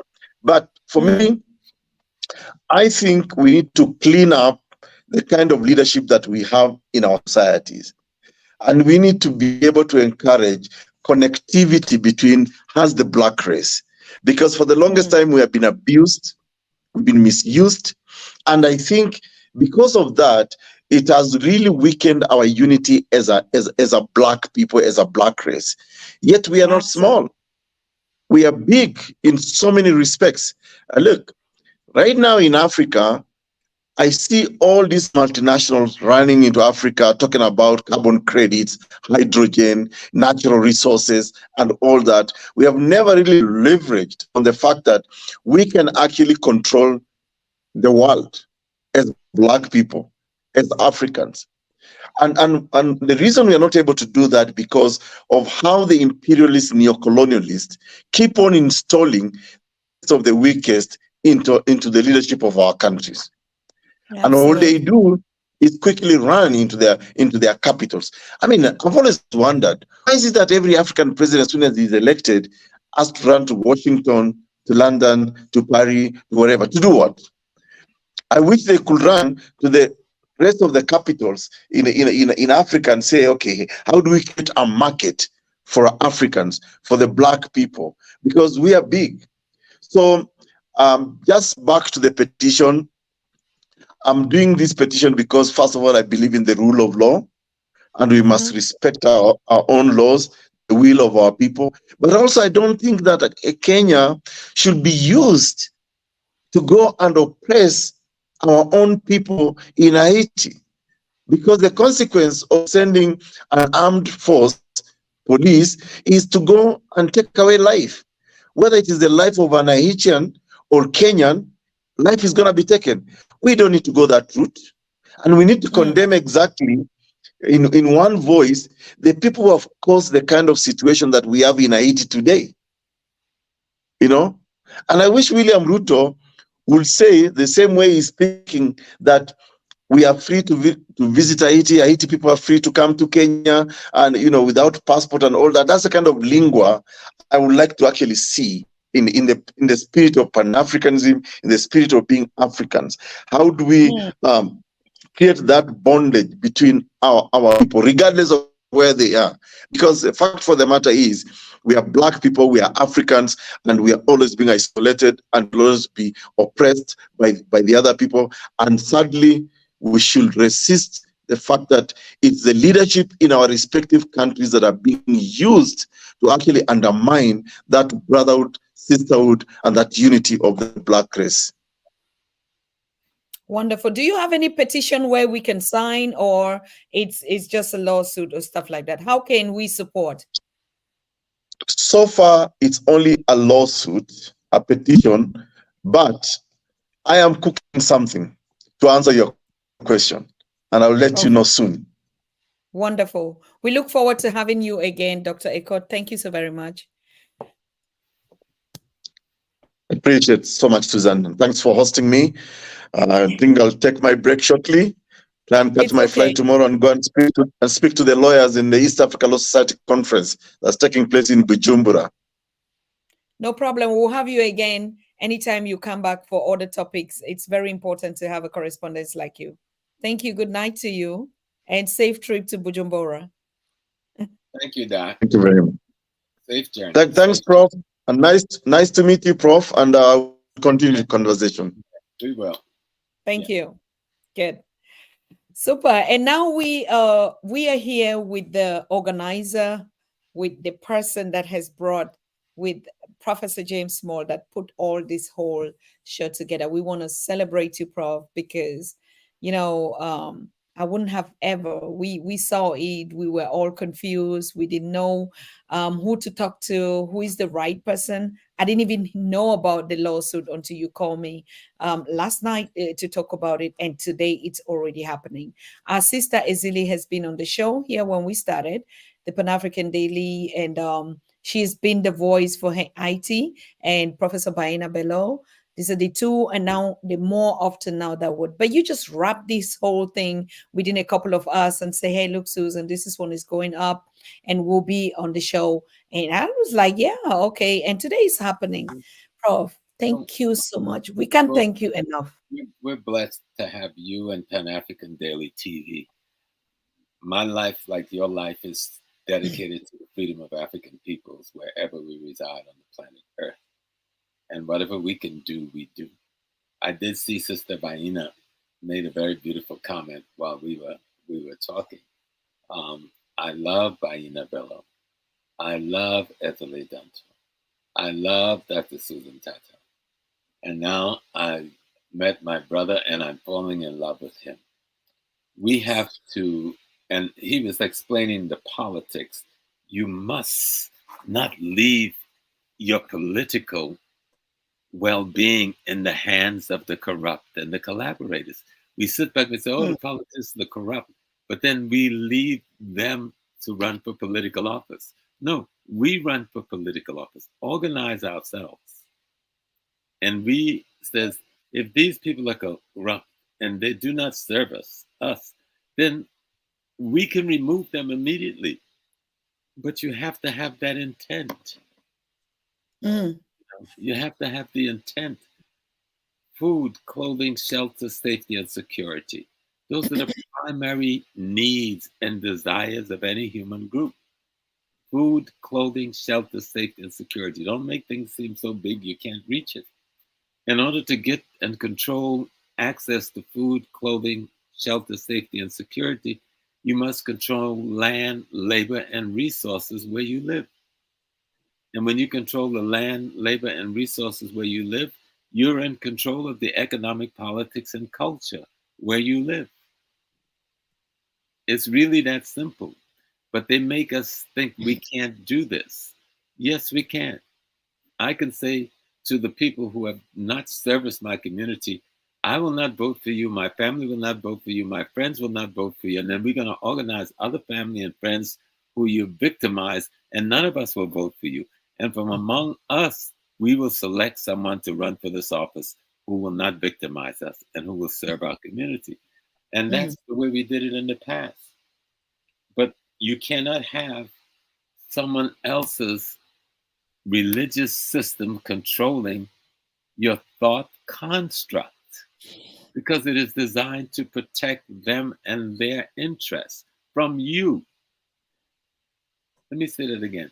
When you have someone else's philosophy, someone else's ideology, someone else's religion, and they're exploiting you, practicing genocide on you, and they're using all of those things to construct their thought, if you use those things, then guess what? You will exploit yourself practice genocide on yourself and condone exploitation and genocide on yourself, because their system tells you that is what is appropriate.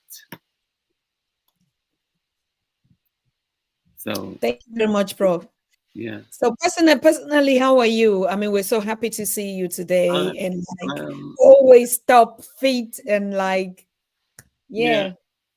I am. I still have one medical procedure that I'll do next week on Tuesday, and if that goes all well, and I'm sure my ancestors will let it all go well, then the problem that has plagued me for 35 years, we might finally have it resolved with my prostate. Then I've spoken about it so people can understand, no, we got to take care of our health. If we don't take care of our health, our spirits don't have a decent house to live in. Our spirit lives in these bodies. The body is the house of the spirit and the soul. If you want your spirit and your soul and your relationship to God, the divine, to be healthy, you've got to give them a residence that's healthy. And that means we've got to study and understand what is the best way to eat, what is the best way to prepare food, what is the best way to even have sex, you know, what is the best way to love our woman, or, you know, the woman to love her man. We have to understand these things our ancestors did and did well. Our enemy have introduced his perverted way of doing these things, and we even have sex and hurt each other instead of helping each other to be healthier. So we need to learn all these things. We need to learn what food we should eat, what food we should not eat. You know, why would we have all the canned foods that's been in a can for 20 years shipped from Europe and America to our countries when we can go in the backyard with a hoe or a stick and plant the most healthy foods in the world that we can pick and wash and clean and eat every day? But someone has conditioned us to take what's in the glass jar, what's in the tin can, that's been in a warehouse in Washington for 20 years and cut it open and eat it and say we are nourishing ourselves. And the good bush outside of our house just grow and die if the animals don't eat it. And we don't even see how beautiful and healthy it is. So, you know. Thank you, Prof. Just like my brother said, it is going to be well with you. Everything would go well. Your ancestors, of course. They got this. They know I put myself completely in their hands. Yes. I served in the U.S. Navy, right? In the military. And I lived on the Atlantic Ocean for 24 months on a battleship, a destroyer leader.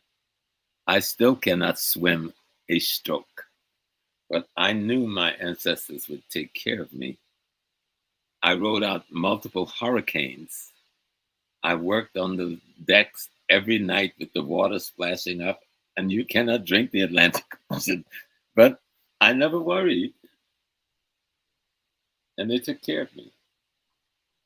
I tried to tell the whites I can't swim. They said, oh, you're lying. Everybody can swim, so you go and do this work. They gave me the most dangerous work in the water to do, and I did them because my ancestors took care of me. I know how real they are because I am they. I know how real they are. Thank you, Prof. Wow. So I think we should be wrapping up. Leave us with a word of your magic word that just going to put us to sleep. Those that are at work, put a joy and some sunshine and some pepper. Yes. To thank Susan Tatah, to thank Dr. Tatah, to have Pan-African Daily TV so that this platform could be used in the manner that we were trying to use it today to inform our people. So Susan, just thank you. And that you could be called the Yes Today and says this issue is alive in our community and we have to talk to our people about it. And you are able to put it together and allow for the tens of thousands who have heard us, and in the next few weeks, maybe the millions who will hear us and hear the story of what's going on in the courts in Kenya and what's going on in the courts in Haiti, and to see what is really the appropriate thing. We've given you a lot of data, a lot of information, but you allowed us. So we love you dearly, and we thank you for the opportunity, for just being the African woman that you are, the African queen, the African sister, the African mother, the African daughter that Susan Tatah have been. And we know it's not easy, you know, even though you wear it well, we know it's not easy. So we thank you. We thank you because we love you. Love you too. Love you. Love our community here so much. And we just like all our speakers have said, there's an African thing that in the village I grew up knowing that even when brothers will come together, there always would be a fight before they come together. I just believe also that it's not only really, yes, the negative intentions are there, but that our ancestors will transform everything. And the people on the continent will really have a clear history now about Haiti through all these narratives that we're doing, because it's always been about the continent. And we also have to dig into our different communities to actually see and appreciate the work of our people there. I think that's a very good education for our people on the continent. Like when the Kenyans rose up, they were like, you know, or when Julius Malema spoke about IT. And imagine when these conversations will be coming up on the continent. So we just believe that our ancestors can still use Ruto in this way to open up the bridge and get us together. But probably we'll start with these small fights and stuff. And he uses our brother Ekuru, our sister Danto, and you as a backbone and a spiritual African spirituality guardian and teacher, mentor. And me, I'm just facilitating, like, but I see it always from both ends, like everything that our ancestors are doing right now to us can only be for our good. So we hope, like in the village, we said you put a trap and the thief would come to steal. And instead of them to steal, they come and they start tilling the farm for you. We had such powers. I grew up seeing them where our mothers would put some, you know, or our parents would put some small stuff. The thieves that will come to collect the maize, instead of collecting it, they come and they leave everything and they start tilling and weeding the wheat. So we also believing that Haitians or whatever decisions will come there, whatever the meetings would be, they would just meet again and get to discover each other. And like, wow, we thought the Haitians were maybe some other kind of creatures, but they are brothers and sisters. They can intermarry, they can create relationships out there, and something good would happen. Something is happening that is good for the African. Yes, and we beg people to study, read up on Haiti, read about Haiti, and we can Google anything now. Go get on your phone. Say, let me find it. Is this IT that the whites have talked about? Let me see what it really is. And you will be so proud of your brothers and sisters. You will be so proud of them.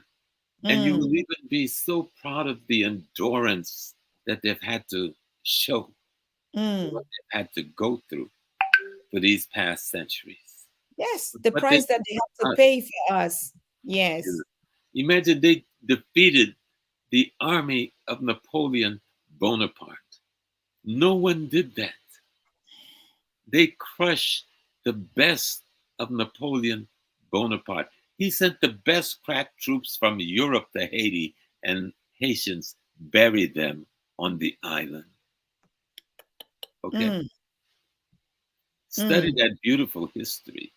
Study how those women who they had taken from Dahomey and brought to Haiti, how those women who were the Igojis, the fighters, how they trained the young men to become the great warriors that they became. And if you look at every great general in Haiti, you see this extraordinarily great military woman at his side.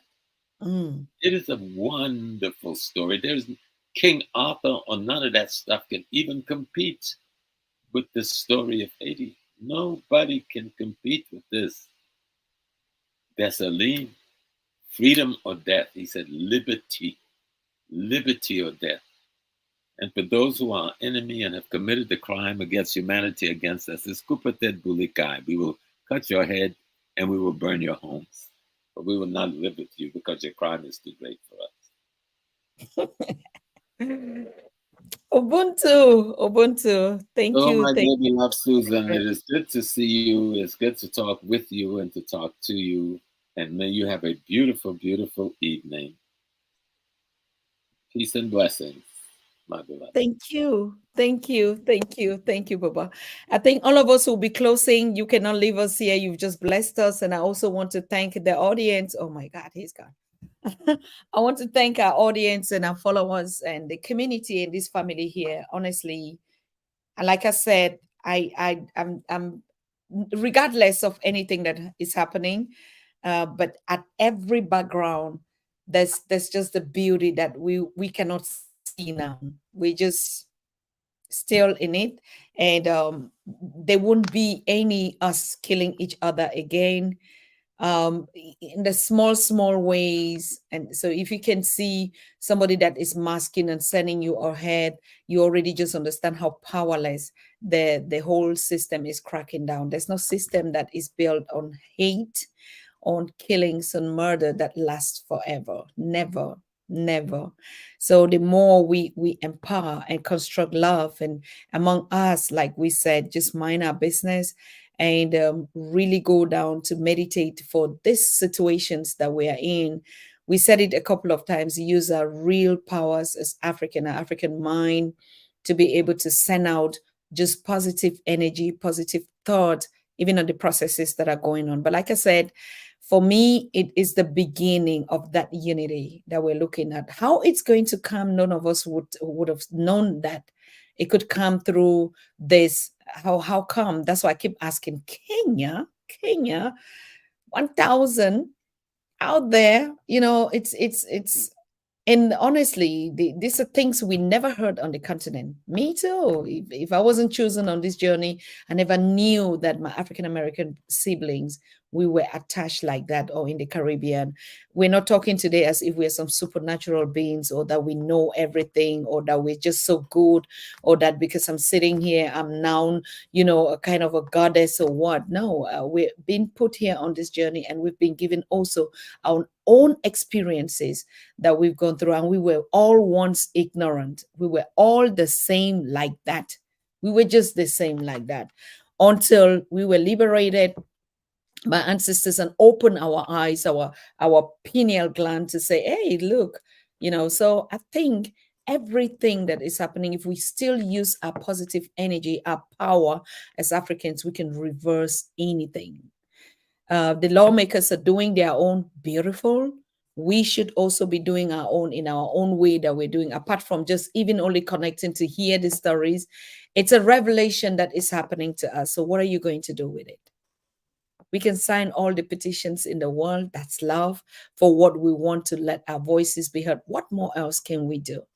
That should be the question that as we're going out, and also rejoice and let there be so much love and peace and joy in your space like never before. You want to drive out darkness. Darkness is us. You want to drive up negativity or whatever. Please just continue to put on the armor of love and peace, and put on your best and smile and drink your water all the time. Believe me, there's no weapon that is biggest. You can create all the machines. You can put everything that you want to do. You can build the Trump Towers or whatever, goal. But I doubt whether you really can sleep comfortable when you see people crying around. And that's not us, like the professor said. I don't want to go again to repeat myself, but I'm just thanking you. The speakers come, they talk to us, they teach us, they explain, they give their opinion, their views. But it's for us, the family. Because remember, we said Pan-African Daily, it's like an educational space, but it's also like a courtyard. I can see us like also in the village where now we sit, all of us at the court, people, and people bring cases to us like this. So what are we going to judge? What are we going to look into? What are we going to decide on them? So it's left to us now. Collectively, we know we have just one weapon that is unbeatable. And I still continue to say we will never act wrong because someone is wrong. The world will never be the same when we act the same. That diversity, even in our spirituality, is it. that, okay, you are this, I'm the opposite of you, I do better. So we know better, we do better. So thank you very much. I'm looking to get a sister from the UK. She's called Sister Sewa. She's from the Caribbean, I think from the Caribbean or African American, but based in the UK, and a very strong energy, full sister in the UK. I think we'll be having her live on the show tomorrow. If not, then just keep up with us on our daily news. And now even our daily news page is official. We're going to be launching it anytime soon. This was daily TV. Now we have daily news. So when you see in the sharing of our PR, and now we'll be including a lot on the daily news. I can also put the page here. It's just the same, panafricandailynews.org. We have panafricandailytv.org, which is the visuals, but then the text, the pictures, the stories, and everything. We have a mega platform that we had been putting on now. It's called the panafricandailynews.org. We used to share using only our Facebook pages, but now we're sharing and producing the stories. Why am I bringing this to you? Because definitely Patrick and I will be coming live to talk about the need for you to volunteer as a correspondent, as a writer. Tell us the stories in your community, because we have really everything that is going on there. Okay, I just dropped the website here. Like I said, Pan-African Daily News. This is Pan-African Daily TV, and we have panafricandailynews.org.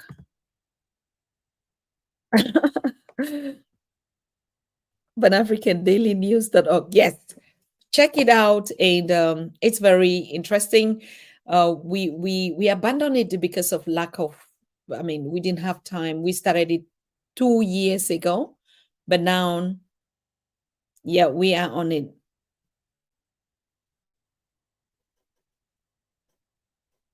What is it saying? So like I said, if you go there, you will just see about us. Us is this community that we started with the Pan-African Daily News, and we at Daily TV with the conversations, and now we're going now to the Daily News, to share our stories. There are a lot of people that actually are reaching us on that page, and it's very, very engaged, okay? There are people, we can have them live. So we need you to send us your stories from the diaspora, from the continent. You just see the topics there. All our topics, our spirituality, our food, our travels, our economy, our politics, our culture, our diasporas, and the continentals, all our unity, everything, profiling. So, yep, just take a look, and you can give us a feedback how we can do even much better. So thank you. And I would just also say good night to you. Sleep well, drink a lot of water, and laugh a lot, and just put some music and dance. Oh my God. Let me end it up with our unity song right here.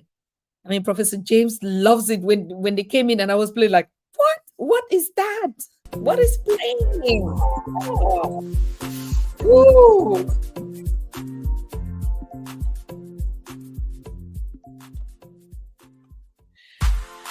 So when you're gonna be listening to this, right, every time. SUV ezali pona pomoko mpe ezali posolo na biso. Like, Africa unite. Unite. Africa, yeah, Africa, yeah, Africa, yeah. Yeah. Unite. Africa, yeah, Africa, yeah, Africa, yeah.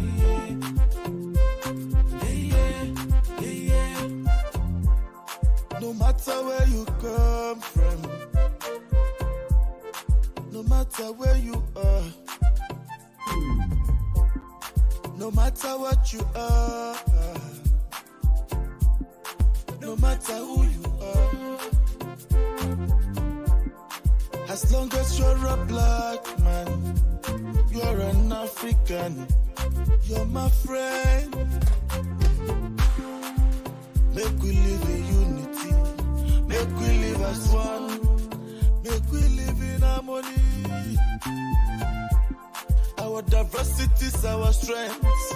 Oh, my brother, make we live as one. You are an African, yeah.